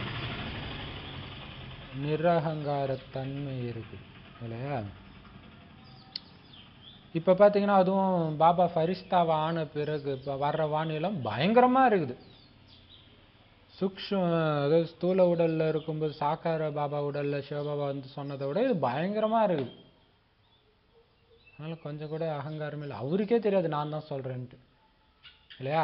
பிரம்ம பாபா சொல்கிறாங்களா சிவபாபா சொல்கிறாங்களா கண்டுபிடிங்க. ஏன்னா ரெண்டு பேரும் சேர்ந்து பேசுகிறதே நமக்கு தெரியும். சிவபாபா கேட்டார், பாபா கிட்ட தாதா கிட்ட கேட்டார், அப்படி பேசிக்குவாங்க இல்லையா? எவ்வளோ ஜாலியாக இருக்கும். அவங்க ரெண்டு பேர்கிட்ட மட்டும்தான் பேசுகிறாங்க. போர் அடிக்குதுன்னு போய் யார்கிட்டையும் பேசுறது இல்லை. அதுதான் ஒரு பாபா மட்டும் உலகம். தனியாக இருக்க எனக்கு போர் அடிக்குது பாபான்னா இருக்காரு அங்கே. இப்போ பாபா சொல்கிறாரு, அதனால் குழந்தைங்களும் அப்பாவை ஃபாலோ பண்ணுங்க.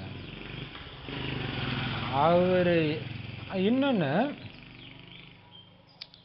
நினைவு ஒரு சிவபாபாவை தான் செய்யணும். ஏன்னா நீங்கள் மரத்தை வளர்க்கலாம், எவ்வளவானாலும் விளக்கம் கொடுக்கலாம். ஆனா அந்த ஞானம் விதை எங்கிருந்து வந்துச்சு? அந்த விதையிலிருந்து தானே விளக்கம் கொடுக்குறீங்க. ஸோ புத்தி எங்க போகணும்? சிவபாபாவை தான் நினைவு செய்யணும். தந்தை ஞான மனனம் செஞ்சு அதை நமக்கு சொல்றாரு பிரம்ம பாபா. குழந்தைங்களும் அதே மாதிரி ஃபாலோ பண்ணுங்க. நிறைய விஷயம் வெளிப்படுத்தல. ஒவ்வொருத்தரும் பேசும்போது பார்த்தீங்கன்னா நிறைய அது விஸ்தாரம் வருது, ஆச்சரியமா இருக்குது. ஸோ அதை பண்ணுங்க. ஆனா நீங்க பண்றீங்கன்ற உணர்வு இருக்கக்கூடாது. பிரம்ம பாபாவுக்கு இல்லை, அதனால தான் நம்பர் 1 ஆனாரு. அதே மாதிரி நீங்களும் ஃபாலோ பண்ணுங்க. கூடுமானவரை உங்ககிட்ட நீங்களே உரையாடி கொண்டே இருங்கள். உங்களுக்குள்ள பேசிக்கிட்டே இருங்க. ஒரு பாயிண்ட் எடுங்க, ஏன் இப்படி சொன்னாரு பேசிக்கிட்டே இருங்க. பாபா இதுக்கு தான் சொன்னியா? இரவு விழித்து கூட சிந்தனை செய்யணும், கண் விழிச்சு சிந்தனை செய்யணும். மற்ற உலகில் விஷயத்தை சிந்தனை செஞ்சா பைத்தியம் ஆயிடுவீங்க. ஆனா இதை சிந்தனை செஞ்சீங்கன்னா அப்படி ஒரு ஆனந்தம் இருக்கும். மரணத்தை வென்ற நிலையை வேற அடையிறீங்க. உறங்கியபடி அல்ல, எழுந்து அமர்ந்து விட வேண்டும். எழுந்திருச்சு சிந்தனை பண்ணுங்க. நானாகிய ஆத்மா எவ்வளவு சின்ன புள்ளி, பாபா எவ்வளவு ஞானம் புரிய வச்சிருக்க. ஸோ நைட்டு தூங்கும்போது இதை சிந்தனை பண்றோமா? நம்ம ஏஞ்சிக்கோங்கன்றாரு, படுத்துக்கிட்டே கூட பண்ணாதீங்கன்றாரு. தூங்கினபடியே அப்படியே ஏதோ ஒன்று யோசிச்சுட்டே போனீங்கன்னா பார்த்தீங்கன்னா கண்ட எண்ணம் தான் வரும், இது வராது. அதுக்கு தான் ஏஞ்சி உட்காந்து பண்ணுங்க.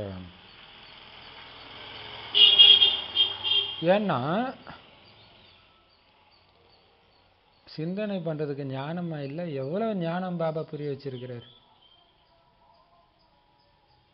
நானாகிய ஆத்மா எவ்வளவு சின்ன புள்ளி, அப்படி ஆரம்பிங்க. அங்க இருந்து ஆரம்பிங்க, அந்த புள்ளியில இருந்து போங்க வெளியில.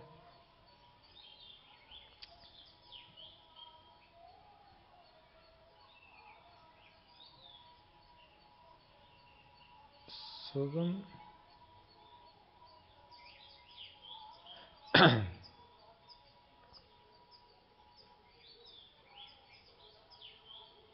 என்னே சுகமளிக்கும் தந்தையின் அற்புதம். உறக்கத்தை வெல்லும் குழந்தைகளே, மற்ற எல்லா தேக சகிதம் தேகத்தின் உற்றார் உறவினர்கள் நண்பர்கள் எல்லோரையும் மறக்கணும்னு தந்தை சொல்றார். அதான் எல்லாம் என்ன பண்றாங்க, பிரம்மகுமாரி சென்டர்ல ஏதோ மாய மந்திரம் பண்றாங்க, எல்லாத்தையும் மறந்துட்டு போறாங்க இல்லையா அப்படின்னு கேட்குறாங்க. அதான் பாபாவுடைய அற்புதம். வேற எதனாலாவது மறக்க வைக்க முடியுமா? போதை பொருள் போறாங்க, கஞ்சா அடிக்கிறாங்க, என்னமோ உலகத்தை மறக்க வைக்க முடியுமா? இங்க பாபா மறக்க வைக்கிறார். குஷி குஷியா தூக்கத்தை கூட வெல்ல வைக்கிறார். என்ன அற்புதம்! அதனால பாபா சொல்றாரு, பாபா நினைத்து போதையோட இருக்கிறது எந்த அளவுக்கு முக்கியமோ அதே அளவுக்கு மற்றவங்களை நினைக்காம இருக்கணும்ன்றதுலையும் கவனம் வைக்கணும். எல்லாத்தையும் மறங்க, சும்மா பேருக்காக பழகிறது அவ்வளோதான், நிமித்தமா அவ்வளோதான். மற்றபடி அவங்கள எல்லாரையும் மறக்கணும், உறவினர்கள் ஃப்ரெண்ட்ஸு எல்லாரையும். ஏன்னா எல்லாமே முடிய போகுது. சாரமற்ற உலகத்தில் இருக்கிற சாரமற்ற மனிதர்களை நினச்சி என்ன பண்ண போறீங்க? நாம பாபா கிட்ட இருந்து தானே ஆஸ்தி அடையணும். அப்ப பற்றெல்லாம் எங்க வைக்கணும்? பாபா கிட்ட இருக்கணும். அனைத்துல இருந்தும் பற்றை நீக்கி இல்லற விவகாரங்கள்ல இருந்தாலும் தூய்மையா விலகியே தாமரை மலர் மாதிரி தூய்மையா ஜொலிச்சிட்டு இருக்கணும். நீங்க எல்லாத்தையும் புத்தியில இருந்து நீக்கும் பொழுதுதான் உங்க முகத்துல அந்த ஜொலிப்பே வரும். புத்தி இருந்தாலே என்ன வரும்? கவலை தான் வரும் உங்களை பத்தி. இப்ப பாபா சொல்றாரு, எல்லாத்துல இருந்தும் பற்று நீக்குங்க, இல்லற விவகாரங்கள் இருந்தபடி தூய்மையாகவும் இருங்க. சரீரத்தை விடும் பொழுது கொஞ்சோண்டு பற்று கூட உங்களுக்கு இருக்கக்கூடாது. இருந்துச்சு போச்சு, நேரா வேற கர்ப்பத்துக்கு போயிடும். கொஞ்சம் பற்று கூட இருக்கக்கூடாது. இப்ப உண்மையிலும் உண்மையான காசி கல்வெட்டு, காசி கல்வெட்டுனா தன்னை பலியிடுறதுன்னு அர்த்தம். அது கூட நீங்க செய்யணும். என சுயம் காசிநாதரான சிவபாபாவே சொல்றார். நான் உங்கள் அனைவரையும் அழைச்சிட்டு போறதுக்கு தான் வந்திருக்கிறேன். இப்ப காசி கல்வெட்டு நடந்தே தீரணும். இவ்வளவு நாள் நீங்களா போய் பாவத்தை அழிக்கிறேன்ட்டு போய் காசி கல்வெட்டுன்ற கிணத்துல போய் குதிச்சிங்க. நீங்க குதிச்சே ஆகணும். புடிச்சு தள்ளுறதுக்கு தான் வராரு பாபா. எந்த ஞாபகம் இல்லாம குதிக்க தயாரா? எந்த ஞாபகம் இல்லாம குதிச்சீங்கன்னா தண்டனை கிடையாது. அதான் பலி, பற்று நீக்கிறது. இயற்கையின் சீற்றங்கள் கூட இப்ப வரப்போகுது இல்லையா? இயற்கையின் சீற்றங்கள் வரப்போகுது.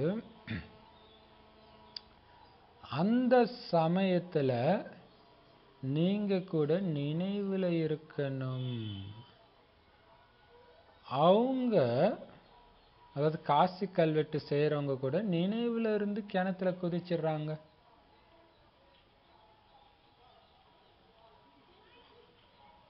இப்ப அந்த நேரத்துல உங்களுக்கு என்ன வரணும்? ஐயோ இயற்கை சீற்றம் வருது, நமக்கு தெரிஞ்சவங்க என்ன எப்படி இருக்கிறாங்க, போன் ஐடி ஃபெயிலு, பாபா நினைவு, அதுதான் இருக்கணும். ஏன்னா கிணறு உங்களை தேடி வருது குதிக்கிறதுக்கு இல்லையா? ஏன்னா அந்த காசி கல்வெட்டுல குதிக்கிறவங்க கூட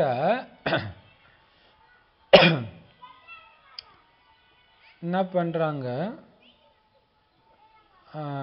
நினைவுல இருந்து கிணத்துல குதிச்சிடுறாங்க.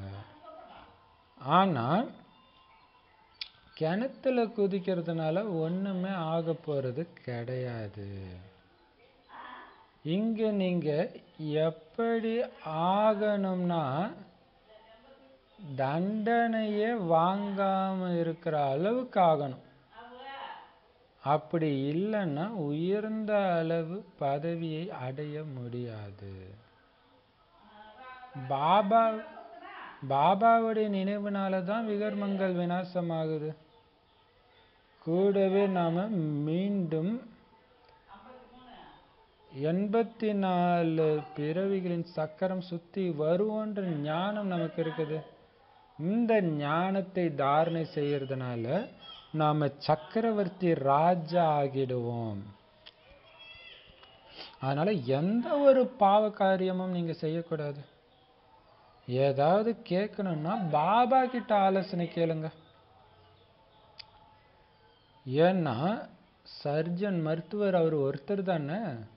நேரடியா கேட்டாலும் சரி, லெட்டர் போட்டு கேட்டாலும் சரி, பாபா கண்டிப்பா வழி சொல்லுவாரு. பாபா எவ்வளவு சின்ன நட்சத்திரம், ஆனா மகிமை எவ்வளவு உயர்ந்ததா இருக்குது. காரியம் செஞ்சிட்டு இருக்கிறாரு, அதனால தானே மகிமை பாடுறாங்க. இறைவன் தான் எல்லாருக்கும் சத்கதி கொடுக்கிற வள்ளல். இந்த பிரம்மா பாபாவுக்குமே ஞானத்தை கொடுப்பவர் அந்த பரமபிதா பரமாத்மா ஞான கடல் தான். பாருங்க பாபா சொல்றாரு, நீங்க காசி கல்வெட்டுல குதிக்கிற நேரம் இப்ப குதிச்சே ஆகணும். அப்படின்னா அந்த கிணத்துல போய் குதிங்கன்னு அர்த்தம் கிடையாது.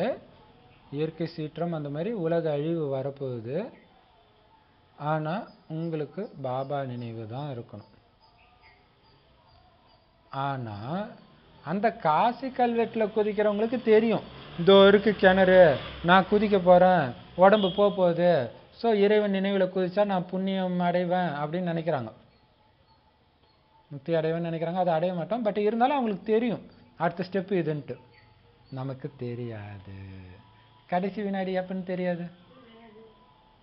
கடைசி வினாடி பாபாவை நினைக்கணும். அது எப்படி நடக்கும்? இப்பவே என்னுடைய கடைசி வினாடி. அம்மா அதுலதான் எங்கேயோ போயிட்டாங்க. அந்த பயிற்சி பிடிச்சிருக்கிறாங்க பாங்க இல்லையா? ஒருவேளை உங்களுக்கு தெரியுது இயற்கையின் சீற்றம் கொந்தளிக்கிறத கண்ணு முன்னாடி பாக்குறீங்கன்னா டக்குனு அப்பா தேங்க்ஸ் பாபா உன் நினைவுல இருக்கிறன்ட்டு கண்ணை மூடிட்டு பாபா நினைவுல இருங்க. அதை விட்டுட்டு ஓடுறதுக்கு அப்படி இப்படி அங்கங்க அவ்வளோ ஹைட்டுக்கு கடல் வரும்போது எங்க ஓடுவீங்க இல்லையா? டக்குன்னு அப்படியே பாபா நினைவு தவிர எதுவும் வரக்கூடாது. நான் ஆத்மா பாபா, உன்னை தவிர எதுவுமே நினைவு வரக்கூடாது. இது பார்த்தா ஒரு மாதாஜிக்கு இந்த மாதிரி கனவு வந்துருக்குது. அப்படியே சுற்றி கடல் வருது. அவங்க குழந்தைக்கு அவங்க சொல்கிறாங்க, கண்ணு திறக்காத, பாபா மட்டும் நினைச்சு, பாபா மட்டும் நினைச்சேன்னு சொல்கிறாங்களாம். ஆனால் அந்த குழந்தையோட ஞாபகமாக அவங்களுக்கு வரக்கூடாது இல்லையா? சரி, இப்போ பாபா சொல்கிறாரு, இப்போ எவ்வளோ எச்சரிக்கையாக இருக்கணும் யோசிச்சு பாருங்க இல்லையா? அதெல்லாம் அதுக்கு முன்னாடியே குழந்தைக்கு கற்றுக் கொடுத்துருக்கணும். அந்த நேரத்துக்கு போய் அதுக்கெல்லாம் டைம் கிடையாது. இப்போ பாபா சொல்கிறாரு, அப்போ அவங்க நினைவு செய்கிறாங்களா இல்லையான்றதுல தானே உங்கள் கவனம் போகும். நீங்கள் எங்கே பாபா கிட்ட போகிறீங்க? இப்போ எவ்வளோ எச்சரிக்கையாக இருக்கணும் பாருங்கள். மற்றபடி கிணத்துல போய் குதிக்கிறதுனால ஒன்றும் ஆக போகிறது கிடையாது. ஆனால் நீங்கள் முழு பலி ஆகுறீங்க பாருங்க, பாபா நினைவு தவிர வேறு எந்த நினைவும் வராமல். எந்த அளவுக்கு உங்களுடைய நிலை இருக்கணும்னா, ஒரு சின்ன தண்டனை கூட நீங்கள் வாங்கக்கூடாது. அப்படின்னா என்ன அர்த்தம்? ஒரு சின்ன நினைவு கூட வேறு எதுவும் வந்துடக்கூடாது. அப்போ வாங்க மாட்டீங்க. ஸோ அப்படி இருக்கணும். அப்படி இல்லைன்னா உயர்ந்த பதவியை அடைய முடியாது. உதவியும் கிடைக்கும், பதவியும் போகும். அப்போ இப்படி கூட பயிற்சி பண்ணலாம்ல. நான் இறுதி நேரத்தில் மதிப்போட தேர்ச்சி அடையிறோம், ஒரு சின்ன தண்டனை கூட அடையாதவன். ஏன்னா இப்பத்துலேருந்து நான் எந்த பாவமும் பண்ணலை, என் மூலமாக பாவம் நடக்கவே முடியாது. அப்படி பயிற்சி பண்ணுங்க இல்லையா, ஞானத்தை வச்சு. அப்போ ஏன்னா பாபாவுடைய நினைவுனால தான் உங்களுக்கு பாவமும் அழியுது. அதனால் இப்போத்துலேருந்து ஒரு பாபாவை தவிர உங்கள் உலகத்துக்குள்ளே யாரையும் விடாதீங்க. இப்போ உங்கள் புத்தியில் இருக்குது தானே, மறுபடியும் சக்கரம் சுத்த போகுது, 84 பிறவி சக்கரம் சுத்த போகுது. இந்த 84 பிறவி சக்கரம் சுற்றுறதோடைய நினைவாக தான் எல்லா கோயிலையும் சுற்றுன்னு சுற்றிட்டு இருக்கிறாங்க. கோயிலை சுற்றி வராங்கல்ல. இப்போ பாபா சொல்கிறாரு, அதுவும் எப்போ சுற்றுறாங்க? பௌர்ணமி அப்போ சுற்றுறாங்க. கிரிவலம், பெரிய மலை, 14 கிலோமீட்டர் சுற்றுறாங்க. ஏன்னா பௌர்ணமின்னா என்ன? முழு நிலவு. சத்தியுகம் தான் முழு நிலவு. இப்போ அமாவாசை இல்லையா? ஸோ அது ஆனதுக்கு அப்புறம் தானே நமக்கு பிறவி ஆரம்பிக்குது, சுற்ற ஆரம்பிக்கிறோம் இந்த சக்கரத்தில். அதோடைய நினைவுக்கு கரெக்டாக சுற்றுறாங்க. எவ்வளோ சூப்பராக இருக்குது பாருங்க. இப்போ பாபா சொல்கிறாரு, உங்கள் புத்தியில் இப்போ இருக்குதுன்னு சக்கரத்தை சுத்த போகிறோன்ட்டு, இந்த ஞானத்தை நீங்கள் எந்த அளவுக்கு தாரணை செய்கிறீங்களோ அந்த அளவுக்கு மிகப்பெரிய சக்கரவர்த்தி மகாராஜா ஆகிடுவீங்க. ஸோ அதே தான் இருக்கணும். நான் இப்போ நம்பர் 1லேருந்து இறங்கணும், 10லேருந்து இறங்கக்கூடாது. 1ஆம் தேதியிலேருந்து நான் வரணும். அது மைண்டில் சுற்றிக்கிட்டே இருக்கணும். எந்த பாவமும் செய்யக்கூடாது. இப்போ சக்கரத்தை சுற்றினா என்ன அர்த்தம்? நான் அங்கேருந்து வரணும், அப்போ எதுக்கும் நான் பாவம் பண்ணிடக்கூடாதுன்னு மைண்டில் இருந்துக்கிட்டே இருக்கணும். ஏதோ டவுட்டா பாபா கிட்ட கேளுங்க. யார்கிட்ட கேட்கணும்? பாபா கிட்டத்தான் கேட்கணும். ஏன்னா அவர் தான் டாக்டர்,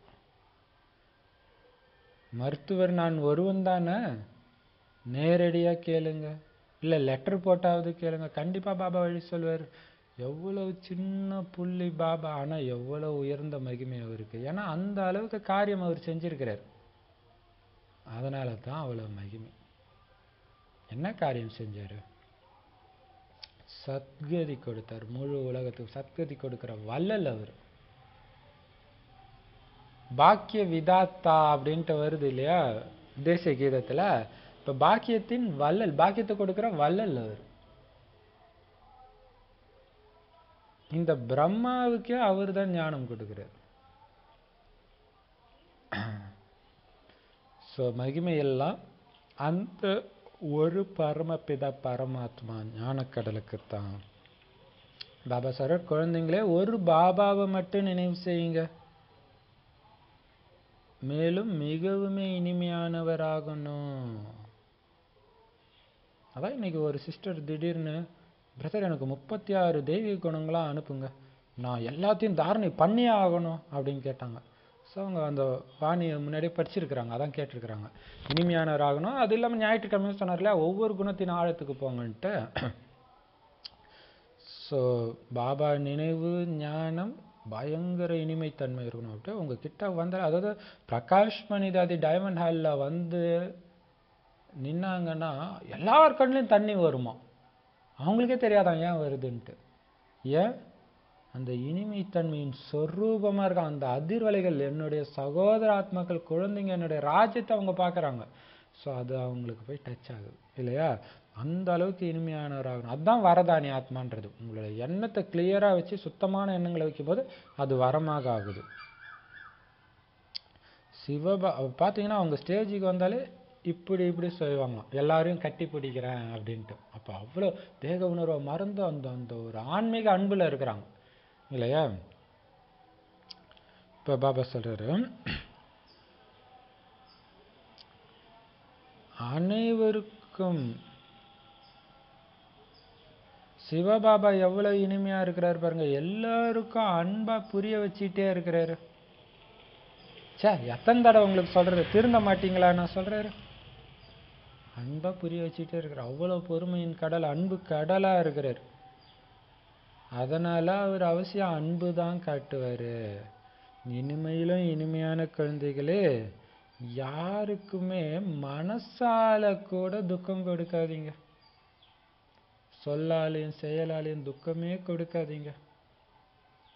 அன்பு கடலுடைய இனிமையான குழந்தை. ஏன் இனிமையான குழந்தைன்னு சொல்றாரு?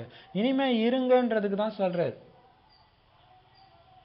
இனிமையான குழந்தைன்னு சொல்றது இனிமையான பாபான்னு திருப்பி சொல்றதுக்காக இல்லை. இனிமையா மாறு குழந்தை, செல்லம் இல்லை, இனிமையானவன் தானே, இனிமையா மாறு. யாருக்கும் துக்கம் கொடுக்காத, மனசால கூட கொடுக்காத, எண்ணத்தினால கூட கொடுக்காத. உங்களுக்கு யாருக்கிட்டையாவது பகை இருந்தா கூட சரி, அப்போ கூட உங்க புத்தியில துக்கம் கொடுக்கிற எண்ணம் வரவே கூடாது. இதுதான் ஸ்ரீமத். இதுதான் ஸ்ரீமத். துக்கம் கொடுக்கணுன்ற எண்ணம் வரக்கூடாது. உங்களுக்கு பகை இருக்குது, உங்களுக்கு துக்கமே கொடுக்குறாங்க, தடை பண்றாங்க, ஆனா உங்களுக்கு திருப்பி துக்கம் கொடுக்கணுன்ற எண்ணம் வந்துடக்கூடாது. பெரிய விஷயம் இது இல்லையா? மத ஸ்தாபகர் தான் இயேசு கிறிஸ்து. அவரு சொல்றாரு, ஒரு கண்ணத்தை அரைஞ்சா இன்னொரு கண்ணத்தை காட்டு, அறையா இந்தாப்பா இன்னும் கூட அரைஞ்சிட்டு போன்னு சொல்லு, திருப்பி அடிக்காதன்றார். பெரிய விஷயம் அது. அது பைபிள்ல இருக்கிற மிக அற்புதமான போதனைன்னு சொல்லலாம். அந்த அதுல வரும், கண்டினியூஸா வரும். என்ன வரும்னா, உன்னுடைய சகோதரன்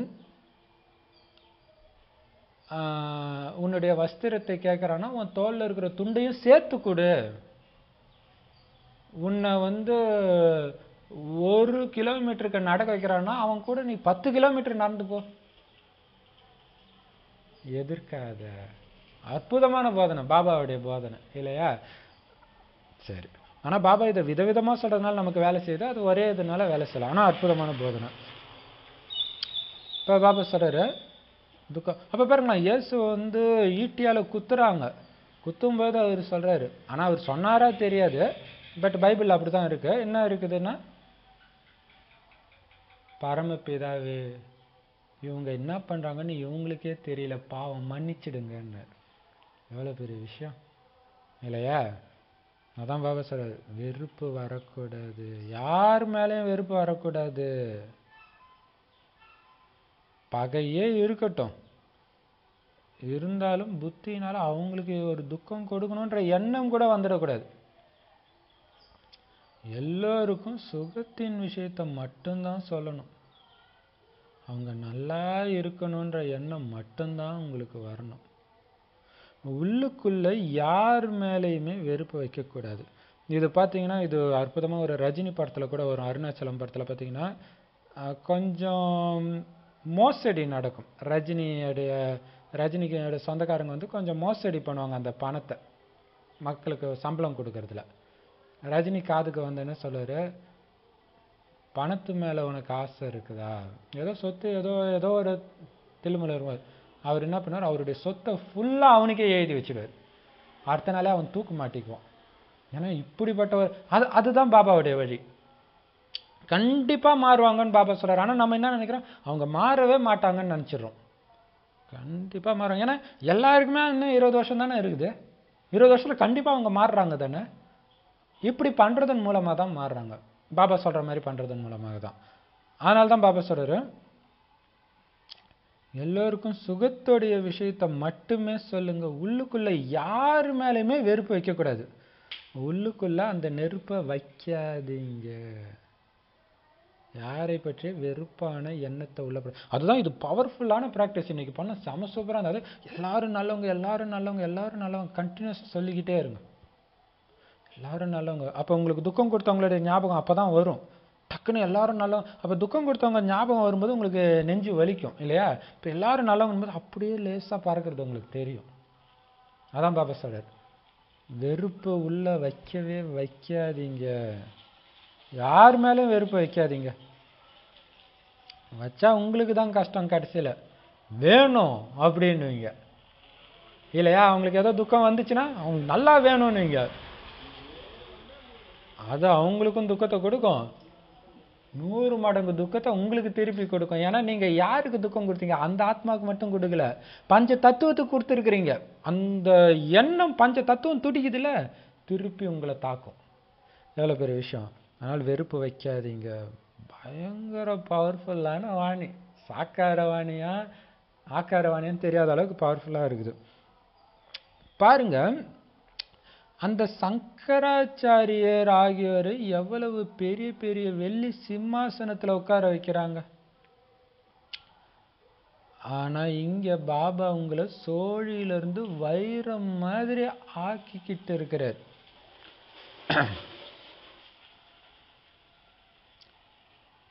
அப்ப சங்கராச்சாரியர் யாரை என்னவா ஆக்குனாரு?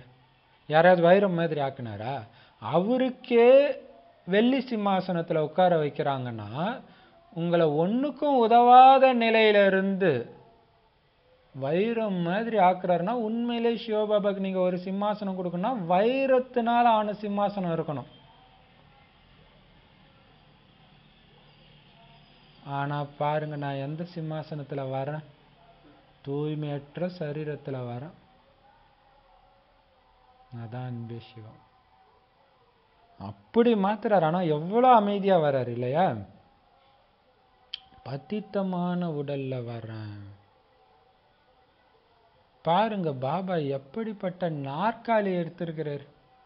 அவர் உட்கார்ற சேர் எப்படி இருக்கு? பிரம்ம சொல்றார் பாருங்க, என்ன மாதிரி உடம்புல வந்திருக்கிறார்.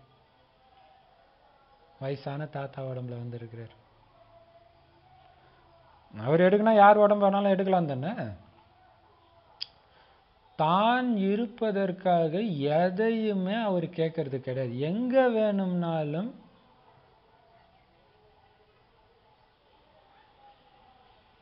எங்கு வேண்டுமானாலும் இருத்துங்கள். மடியில் கர்த்தரை பார்த்தோம் என்று பாடுகிறார்கள். பகவான் இப்போது பழைய மடியில் அமர்ந்திருக்கிறாரு இல்லையா? நிறைய பேர் அந்த நோட்டீஸ்ல சிவன் அல்லாஹ் கர்த்தர்னு போட்டதை வச்சு நிறைய பிரச்சனை பண்ணாங்க. அது என்ன கர்த்தர்ன்ட்டு இன்னைக்கு பாபா வாணியிலே வந்துருக்குது, கர்த்தர்னே போட்டிருக்கிறாங்க இல்லையா? அவங்க பாடுறாங்களாம், எங்க வேணாலும் வைங்க, எங்க மடியில நாங்க கர்த்தரை வச்சு கர்த்தரை பார்த்தோம் அப்படின்னு பாடுறாங்களாம். பகவான் இப்ப பழைய மடியில உட்கார்ந்து இருக்கிறார். இப்ப தந்தை தங்க யுக உலகத்துக்கு அதிபதி ஆக்கிறதுக்காக வந்திருக்கிறார். எனக்கு இந்த பதித உலகத்துல 3 அடி நிலம் கூட கிடைக்க மாட்டேங்குது. ஒட்டுமொத்த உலகத்தை நான் உங்களுக்கு கொடுத்தேன், தூய்மையான உலகத்தை. இந்த அழுக்கான உலகத்துல ஒரு 3 அடி நிலம் எனக்கு கொடுக்க மாட்டீங்க. உலகத்துக்கு அதிபதியாக கூட நீங்க தான் ஆகுறீங்க. எனக்கு நாடகத்துல பாகமே இப்படிதான் இருக்குது. இந்த அழுக்கான உடம்புல தான் வரணும். பக்தி மார்க் அதிலும் எவ்வளவு நிந்தனை பாபாவுக்கு. இந்த சங்கம யுகத்துல எத்தனை பேர் திட்டுறாங்க பாபாவை. உங்க கடவுள் குடும்பத்தை பிரிக்க தான் கற்றுக் கொடுக்குறாரா? இப்படின்றாங்க இல்லையா? பக்தி மார்க்கத்துல கூட நான் சுகம் கொடுக்க வேண்டி இருக்குது. மாயை மிகவுமே துக்கம் அடைய செய்து தந்தை துக்கத்திலிருந்து விடுவிச்சு சாந்தி தாமம் மற்றும் சுகதாமத்துக்கு அழைச்சிட்டு போறாரு. ஆனா இந்த நாடகத்தையே யாரும் தெரிஞ்சுக்காம இருக்கிறாங்க.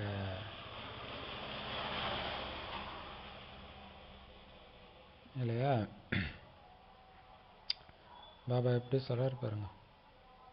தூய்மையற்ற உடம்புல தான் நான் வரேன், எந்த மாதிரி சேர்ல நான் உட்காந்துட்டு இருக்கிறேன் பாருங்கன்றார். அவருக்குன்னு அவர் எதையுமே கேட்கல, அதான் நிரகங்காரி. இல்லையா? எதையுமே அவர் கேட்கல. பாருங்களேன், தாதி உடம்புல பாப்தாதா வந்தோடனே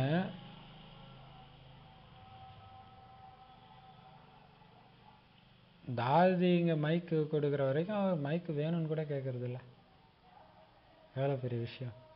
அவர் ரொம்ப ஆர்வமாக குழந்தைங்களுக்கு யோகா ப்ராக்டிஸை கொடுத்துட்டு இருக்கும்போது கூட பாபா சேவைக்கான டைம் ஆயிடுச்சுன்னா அமைதியாயிடுறாரு. நான் இங்கே முக்கியமான விஷயம் சொல்கிறேன்ல, ஏன் நடுவில் தலையிடுறீங்கன்னு கேட்கல. இப்போ நாம் அவர்கிட்ட என்ன கற்றுக்கணும்? ஒரு குழந்தை அங்கே உட்காந்துட்டு இருக்கிற மாதிரி இருக்கும். அதை கவனிச்சிருக்கிறீங்களா? சர்வசக்திவான் தந்தை எல்லாம், ஆனால் ஒரு கள்ளங்கபடமற்ற குழந்தை அங்கே இருக்கிறத பார்ப்போம். அந்த மாதிரி நாம் மாறணும்னு தோணும். இப்போ பாபா சொல்கிறாரு, அப்போ பழைய மடியில் அவர் உட்காந்துட்டு இருக்கிறதோடைய நினைவு இல்லையா? பிரம்ம பாபா மடியில் குழந்தை மாதிரி அவர் உட்காந்துட்டு இருக்கிறாராம் அவர் உடலுக்குள்ள. அதைத்தான் அங்கே வந்து மடியில் நாங்கள் கர்த்தரை பார்த்தோம் அப்படின்னு பாடுறாங்களாம்.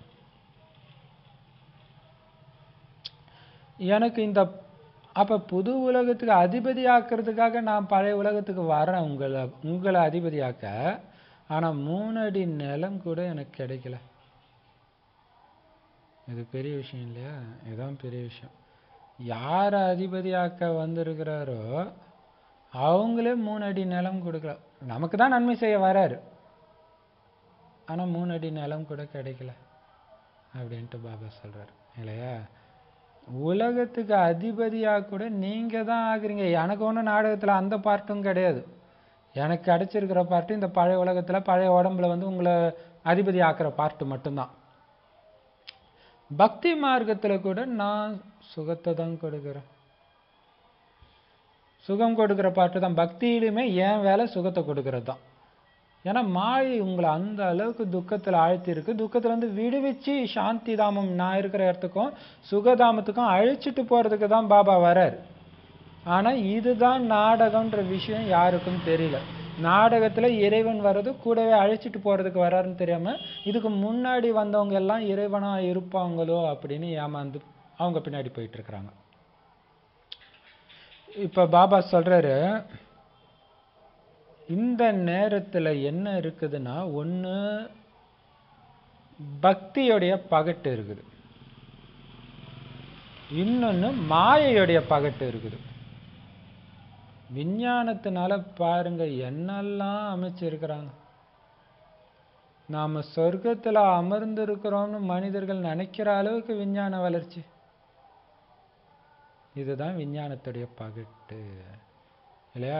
துபாயிலோ எங்கேயோ கடலுக்கு அடியில் ஒரு பெரிய ஒரு பில்டிங் கட்டியிருக்கிறோம். அப்போ சொர்க்கமே இருக்கிற மாதிரி இருக்கும், எல்லாமே இருக்குமா கடலுக்கு அடியில். எப்படி இருக்கு இல்லையா? அந்த மாதிரி பகட்டு விஞ்ஞானத்துடைய பகட்டு, மாயையின் பகட்டு. அதே மாதிரி பக்தியும் அதுவும் பயங்கரமான பகட்டு இல்லையா? பக்தியும் எவ்வளோ கூட்டம் அலமோதுது. இந்த 2 பகட்டு தான் இப்போ இருக்குது. ஸோ அதனால் மனிதர்கள் நினச்சாங்க இப்போ நான் சொர்க்கத்தில் இருக்கிறேன்னு புரிஞ்சுக்கிறாங்க. நாம் கடவுள் வந்துட்டாருன்னு சொன்னால் இப்போ தானே எனக்கு 20 வருஷம் முன்னாடியே எனக்குள்ளே வந்துட்டாருன்னு வாங்க அவங்க இல்லையா? எனக்குள்ளே சிவன் வந்துட்டாருன்றாங்க, அப்படிலாம் சொல்கிறாங்க. ஒரு அம்மா சொல்கிறாங்க. இப்போ என்ன பண்ணுறது? அது பக்தியுடைய பகட்டு.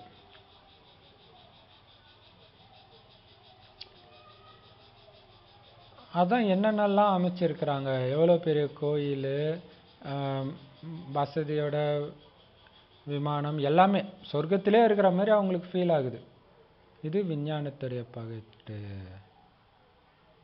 ஆனால்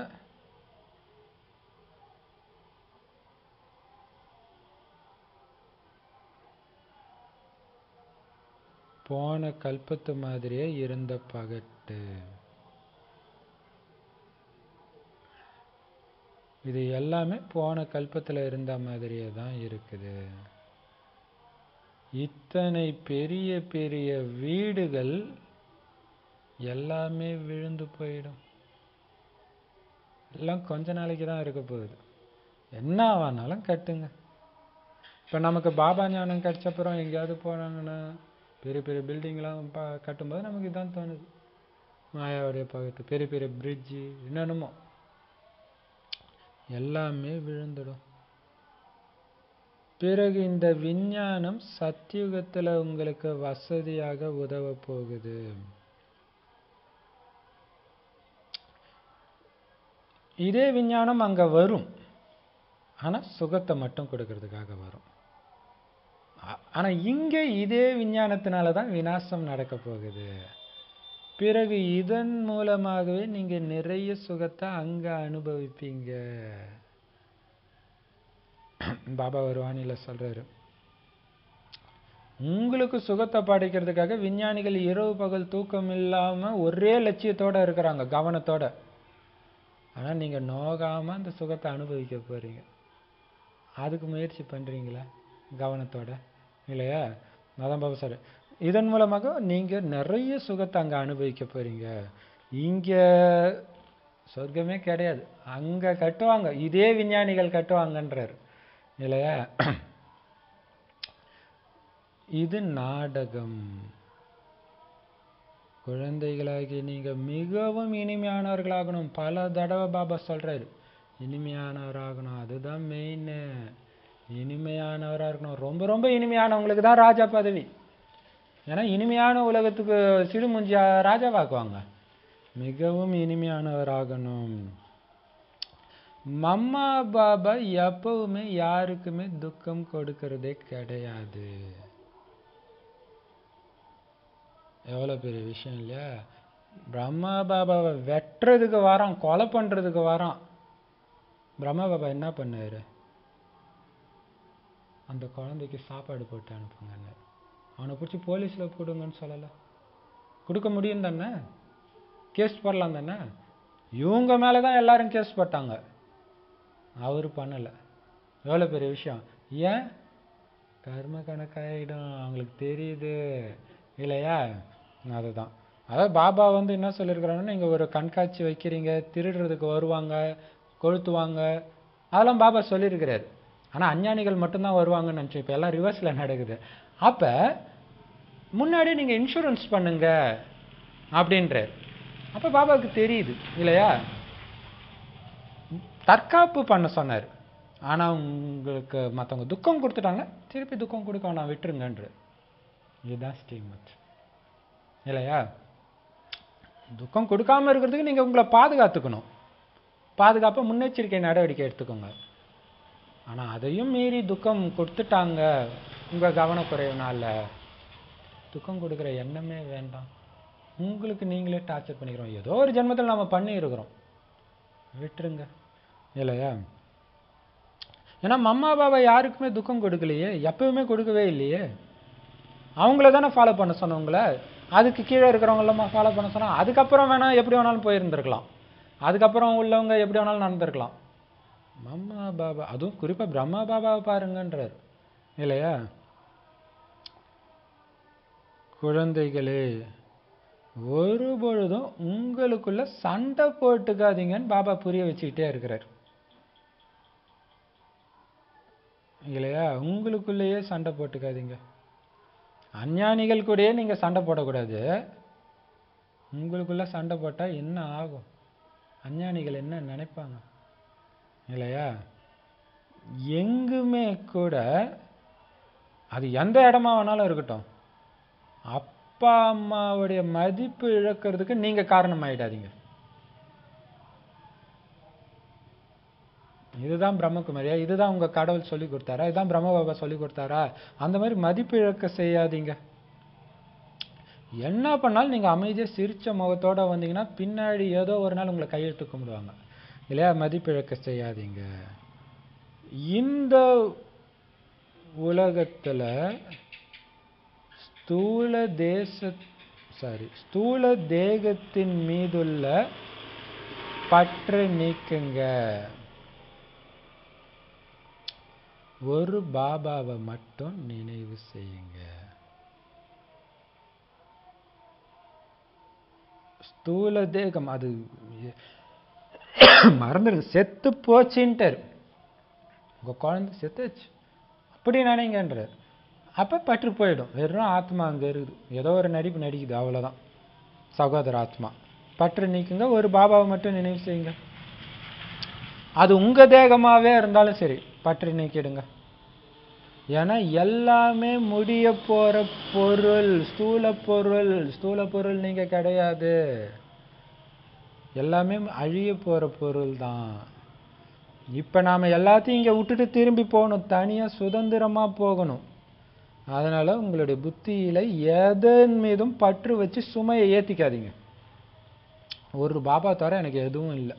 ஜானகி தாதி இப்ப கூட சொல்றாங்க, பாபா நீங்க எங்க உட்கார வைக்கிறீங்களோ நான் உட்காரேன், என்ன சேவை கொடுக்குறீங்களோ அதை செய்யறேன், எங்க போக சொல்றீங்களோ போறேன் அப்படின்றாங்க இல்லையா?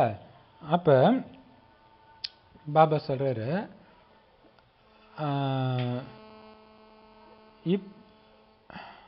இப்ப நாம திரும்பி போகணும்,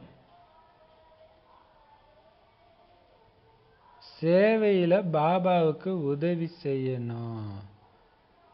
ஏன்னா உண்மையிலும் உண்மையான மீட்பு படை நீங்க தான். எதுல இருந்து மீட்கிறீங்க எல்லாரையும்? எதுல இருந்து மீட்கிறீங்க எல்லாரையும்? துக்கத்துல இருந்து மீட்கிறோம். அப்ப சில குழந்தைங்க ஊசி போட்டா டாக்டரை எட்டி கூட உதைக்கும், வலி தாங்காம இல்லையா? அதுக்காக எட்டி வச்சதுன்னு டாக்டர் எட்டியா உதைப்பார் குழந்தைய? அந்த மாதிரி துக்கத்துல இருந்து மீட்க நீங்க வரும்போது உங்களுக்கு துக்கம் கொடுக்கலாம். நீங்க செய்யற சேவைக்கு கண்டிப்பா துக்கம் வரும். ஆனா நீங்க ஏதோ துக்கத்தை வந்து மீட்கிறதுக்கு தான் நீங்க கையை கொடுக்குறீங்க, நீங்க திருப்பி அடிக்கலாமா இல்லையா? அப்ப புரிஞ்சுக்கணும், நான் துக்கத்துல இருந்து மீட்கிற மீட்பு படைன்னு புரிஞ்சுக்கோங்க. நெருப்புல இருந்து காப்பாத்துறவங்க பிடிச்சி நெருப்புலையா தள்ளுவாங்க? அப்ப நீங்க உண்மையான மீட்பு படை, இறை சேவகர்கள், இறைவனுடைய வேலைக்காரன். நீங்க எஜமான் என்ன சொல்றாரோ அதை அப்படியே செய்யுங்க. உலகத்துல மூழ்கி இருக்கிற படகை நீங்க கரை சேர்க்கிறீங்க. முழு உலகன்ற படகே இன்னைக்கு என்ன இருக்க, மூழ்கி இருக்க, அப்படியே கரைக்கு எடுத்துட்டு வர்றதுதான் உங்க வேலை. இந்த சக்கரம் எப்படி சுத்துது உங்களுக்கு தெரியும் தானே? அதுதான் பாபா சொல்றாரு, எப்படி சுத்துது? இப்படி சுத்துது, இப்படி சுத்தல. அப்ப என்ன ஆகுது? சுகம் வரப்போகுது. துக்கத்தின் உச்சத்துக்கு போயிட்டு தான் சுகம் வரும். ஆனா அந்த சுகத்தினாலே நினைச்சிட்டு இருங்க, அதை அசை போட்டுட்டு இருங்க, உங்களுக்கு தெரியும் அங்க எப்படி உங்களுக்கு சுகம் வரப்போகுது. இப்ப உங்களுடைய நடவடிக்கை எப்படி இருக்குதோ அதை வச்சு வரும். ஸோ அதான் 3 கால ஞானமும். இங்க செய்யற ஒரு நடவடிக்கைக்கும் அங்க என்ன ஆகுது, அந்த 3 கால ஞானம். எதிர்காலத்தை பார்த்து இங்க காரியம் செய்யுங்க. இப்போ ஒருத்தங்க திட்டினாங்கன்னா திருப்பி திட்ட ஜாலியா தான் இருக்கும், ஆனா அங்க போய் அவங்களுக்கு வேலைக்காரன் ஆகணும். இப்ப திட்டுறவங்களை நீங்க கம்முன்னு அமைதியா விட்டீங்கன்னா அவங்க உங்களுக்கு வேலைக்காரன் ஆவாங்க. எது புத்திசாலித்தனம் இல்லையா? அதுக்குதான் 84 சக்கரத்தை சுத்திக்கிட்டே இருக்க சொல்றாரு. இதுலதான் நிச்சய புத்தின்றது. பாப்பா கண்ணுக்கு தெரியல, ஆனா அவர் சொல்றதுல அசைக்க முடியாத நிச்சய புத்தி இருக்கும்போது தான் நாம கவனமா நடந்துக்கும். இப்ப பாப்பா சொல்றாரு, அதிகாலை 3 மணி அல்லது 4 மணிக்கே எழுந்து சிந்தனை செஞ்சீங்கன்னா நிறைய குஷி இருக்கும். அப்ப பாருங்களேன், அந்த டைம் வந்து மைண்ட் அவ்வளவு சீக்கிரம் வேலை செய்யாது. அதனால என்ன ஆகும்னா வீண் விஷயம் தானா வராது. அப்ப இதை சிந்தனை செய்யுங்க. பாபா சிந்தனை செய்யறதுக்கு தான் அங்க எழுந்திரிக்க சொல்றதே. சிந்திச்சாதான் குஷியா உங்களுக்கு நினைவே வரும். அப்படி இல்லைன்னா அப்படியே வலுக்கட்டாயமா இருக்கிற மாதிரி ஆயிடும் இல்லையா? அப்ப நிறைய குஷி இருக்கும். அப்ப பக்குவமானவராகிடுங்க. இதை சிந்தனை பண்ணிட்டே இருங்க. இப்ப பாபா கிட்ட கேட்டா அதுக்கான பதிலும் அவர் கொடுப்பார். நான் பாபா உன்னை மட்டும்தான் பாபா நம்புறேன், நீ இந்த சிச்சுவேஷன் என்ன சொல்ற சொல்லு. நீங்க கூட கேட்டீங்க இல்லையா, அது பாபாட்ட கேட்டீங்க, பாபா சொல்றாரு இல்லையா? அதுதான். அப்ப அதை பத்தி சிந்திக்கும் போது இன்னும் பக்குவமானவர் ஆயிடுங்க. ஆமா பாபா நீ இதை சொல்லியிருக்கிற இல்லையா? ஏன்னா நம்ம யாரையும் நம்பி இல்லை, பாபாவை நம்பி இருக்கிறோம். அவர் கைவிட மாட்டார். ஏன் கவலைப்படுறீங்க இல்லையா? இப்ப பாபா சொல்றாரு, அப்ப பக்குவமானவரா ஆயிடுவீங்க. அப்ப யார் மேலேயும் வெறுப்பு வராது. ஆனா அதுக்கு முந்தைய நாள் படிச்ச வாணியெல்லாம் நீங்க ரிவைஸ் பண்ணல அப்படின்னா மாயா மறக்க வச்சிடும். இன்னைக்கு பாபா என்ன புரிய வச்சாரு அப்படின்னு சிந்தனை செய்யுங்க. தனிமையில உட்கார்ந்து ஞான மனனம் செய்யணும். இங்க கூட தனிமை நல்லா இருக்குது, நல்லது மதுபன்ல இல்லையா? என்ன புரிய வச்சாருன்னு சிந்தனை செய்யுங்க. இப்போ நம்ம ஒருத்தர்கிட்ட பிடிச்சவங்க கிட்டயோ பிடிக்காதவங்க கிட்டயோ பேசிட்டு வந்தோம்னா அவன் ஏன் இது சொன்னான் அப்படியே வருது இல்லை? ஏன் வருது? உயிரோட்டமா ஒரு ஆள் இருக்கிறாருன்னு தெரியுது, அதை சிந்திக்கிறீங்க. ஆனா பாபாவும் உயிரோட்டமா தான் இருக்கிறாரு. ஆனா நீங்க அப்படி நினைக்காதனால தான் அதை பத்தி சிந்தனை பண்ண மாட்டீங்க. அப்படியே கேட்டு போய் தூங்கிடுறீங்க. அவ்வளவுதான். காலைல எழுந்தோடனே மறந்து நான் ஒளிப்புள்ளியாக இருக்கிறேன் அப்படின்றீங்க. இதையா பாபா நேற்று ஃபுல்லா சொல்லிட்டு இருந்தாரு? நீங்க ஒளிப்புள்ளியா இருக்கிறீங்க, எல்லாம் ஓகே தான், சிந்தனையும் பண்ணணும்ல. அவர் கூட பேசுறது அப்பதானே வரும். அவர் பேசுனதை வச்சுதானே நீங்க அவர்கிட்ட பேசணும். அப்ப நீங்க அதை சிந்தனை பண்ணணும். இல்லைன்னா மாயா மார்க் அடிச்சுட்டா அப்புறம் எப்படி அது குணங்களா மாறுறது? பட் ஒவ்வொரு தடவையும் டெஸ்ட் பேப்பர் வரும், கீழே இருக்க வேண்டியதுதான் இல்லையா? அதனால பாபா சொல்றாரு, தனிமையில போய் ஞான சிந்தனை பண்ணுங்க. டைம் கிடைக்கும் போதெல்லாம் அதே மாதிரி அதிகாலையிலையும் சிந்தனை பண்ணுங்க. அப்ப ஏற்படும் பாருங்க விஷயம். டைம் ஒதுக்குங்க. நிறைய பேர் அந்த வேலையில பிஸி ஆகும்போது பக்கா பாபா குழந்தை கூட கீழே விழுந்துருவாங்க. ஏன்னா வேலையிலே பிஸியா இருக்கும்போது அதுக்கு டைம் ஒதுக்க முடியல. அதுக்கு என்ன பண்ணலாம்? இப்ப டெக்னாலஜி செல்லுல இருக்குது, முரளியை போட்டு அப்படியே கேட்டுக்கிட்டே இருக்கும். அது கொஞ்சம் கொஞ்சமாவது மைண்டுக்குள்ள ஓடிக்கிட்டே இருக்கும்.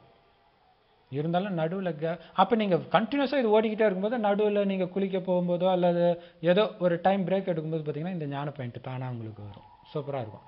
அதான் சயின்ஸை நம்ம பயன்படுத்திக்கணும். சரி, பாபா வாணி முடிச்சுட்டாரு. இனிமையிலும் இனிமையான காணாமல் போய் வெகு காலம் கழித்து கண்டெடுக்கப்பட்ட செல்லமான குழந்தைகளுக்கு தாய் தந்தை பாப் தாதாவின் அன்பு நினைவுகள் மற்றும் காலை வணக்கம். ஆன்மீக குழந்தைகளுக்கு ஆன்மீக தந்தையின் நமஸ்காரம். ஆன்மீக தாய் தந்தைக்கு ஆன்மீக குழந்தைகளின் அன்பு நினைவுகள் மற்றும் நமஸ்தே. தாரணைக்கான முக்கிய சாரம்: மனம் சொல் செயல்னால யாருக்குமே நீங்க துக்கம் கொடுக்கக்கூடாது. அது உங்க பகைவரா கூட இருக்கட்டும். ரொம்ப ரொம்ப முக்கியமான பாயிண்ட் இன்னைக்கு இல்லையா? யாருடைய விஷயத்தையும் மனசுலயே வச்சுக்காதீங்க. பாபா வச்சிருக்கிறாரா? பாபா உங்க குறைய வச்சா பாக்குறாரு பாருங்க. போன பாபா மீட்ல பாபா சொல்ல, ஐயோ எல்லாம் மாலையினால அலங்கரிக்கப்பட்டிருங்க, எவ்வளவு அழகா இருக்கிறீங்க பாருங்க, இங்க வந்து பாருங்க எவ்வளவு அழகா இருக்கிறீங்க தெரியுமா? ஏன் உங்க குறையோடைய மாலையை அவர் வைக்கல, உங்க விசேஷத்துடைய மாலையை பாக்குறாரு இல்லையா? நீங்களும் அப்படி பாருங்கன்னு சொல்ற. அதனால யாருடைய குறையும் மனசுல வைக்காதீங்க. அவங்க நல்லவங்க, என்ன வேணாலும் எவிடன்ஸ் கொடுக்கட்டும், கெட்டவங்கன்ற எண்ணத்தை நீங்க வைக்காதீங்க. ஒரு எம்ஜிஆர் பாட்டுல வரும், ஆதாரம் 100 என்று ஊர் சொல்லலாம், ஆனாலும் பொய் என்று நான் சொல்லுவேன், 1000ல் ஒருத்தி அம்மானேன். அந்த மாதிரி ஒரு பாபா குழந்தையும் கோடியில ஒருத்தங்க தானே பாபா குழந்தை ஆக முடியும். அப்ப குறை பார்க்கலாமா? ஏதோ அந்த டைம்ல ஏதோ ஒரு சமஸ்காரத்தை வெளிப்படுத்திட்டாங்க, ஆனா அது ரத்தினம் தான், வைரம் தான், என்ன சொன்னாலும் நம்பாதீங்க இல்லையா? அப்படி நீங்க நினைச்சா மட்டும்தான் கடைசி நேரத்துல மனசா சேவை பண்ண முடியும், இல்லைன்னா பண்ண முடியாது. குறைய கண்டுபிடிங்கன்னா அது பார்த்த உடனே எல்லா இடத்துலையும் தெரியும். அதுக்குதான் நியூஸை பார்க்காதீங்க, எதையும் பார்க்காதீங்கன்னு சொல்றது. தந்தைக்கு சமமான அன்பு கடல் ஆகணும். பாபாவுக்கு சமமான அன்பு கடல். வெறும் அன்பு தான் வரும் அவர்கிட்ட இருந்து, வேற ஏதோ அவர் காட்டுவார், அன்பை தான் காட்டுவார். ஏன்னா நான் அன்பு கடலா இருக்கிறேன்றார். அந்த மாதிரி ஆகணும். தனிமையில அமர்ந்து இந்த ஞானத்தை எல்லாம் சிந்தனை செஞ்சுக்கிட்டே இருக்கணும். சிந்தனை செஞ்சு பிறகு அன்போட மற்றவங்களுக்கும் புரிய வைக்கணும். பாபாவுடைய சேவையில உதவி செய்யறவரா ஆகணும் இல்ல, முழுக்க முழுக்க அவர் சேவையில இருக்கணும். ஸோ அதுக்கு இனிமையானவராக இருக்கணும். அதுதான் மெயின். சேவை எந்த அளவுக்கு முக்கியமோ அந்த அளவுக்கு இனிமைத்தன்மை முக்கியம். இனிமைத்தன்மை இல்லைன்னா எதுவுமே வேலைக்கு ஆகாது இல்லையா? அப்புறம் சுத்தமான எண்ணம் இருக்கணும். வரதானம்: ஸ்நேகத்தின் மூலம் பரப்பதன் மூலமாக சமீப நிலையை அனுபவம் செய்யும் பாஸ் வித் ஹானர் ஆகுங்கள். அதுக்கு விளக்கம்: ஸ்நேகத்தின் சக்தியினால எல்லா குழந்தைங்களுமே முன்னேறிக்கிட்டே இருக்கிறாங்க. ஸ்நேகத்தின் பறக்கிறது உடலாலே, மனதினாலே அல்லது இதயத்தினாலே தந்தைக்கு சமீபத்துல எடுத்துட்டு வருது.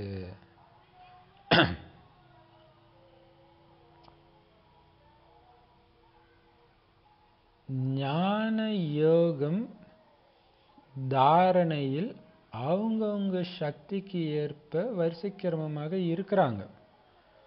ஆனா ஸ்நேகத்துல ஒவ்வொருத்தரும் முதல் நம்பர்ல இருக்கிறாங்க. ஸ்நேகத்துல எல்லாருமே பாஸ் ஆவாங்க. ஸ்நேகத்துடைய அர்த்தமே பாஸ். அதாவது பாபாக்கு பக்கத்துல இருக்கிறீங்க. மேலும் பாஸ் தேர்ச்சி பெறுதல் அல்லது ஒவ்வொரு நிலைமையையும் சுலபமாக பாஸ் ஆகிடுறீங்க, அதாவது கடந்து போயிடுறீங்க. இந்த மாதிரி பாஸ் அருகில் இருக்கிறவங்களே பாஸ் வித் ஆனர் ஆகுறாங்க. பாபா சூப்பரா சொல்றாரு பார்த்தீங்களா? பாபா மேல உள்ள அன்பு ஸ்நேகத்துடைய சக்தியின் மூலமா தான் நம்ம முன்னேறிட்டு இருக்கிறோம்.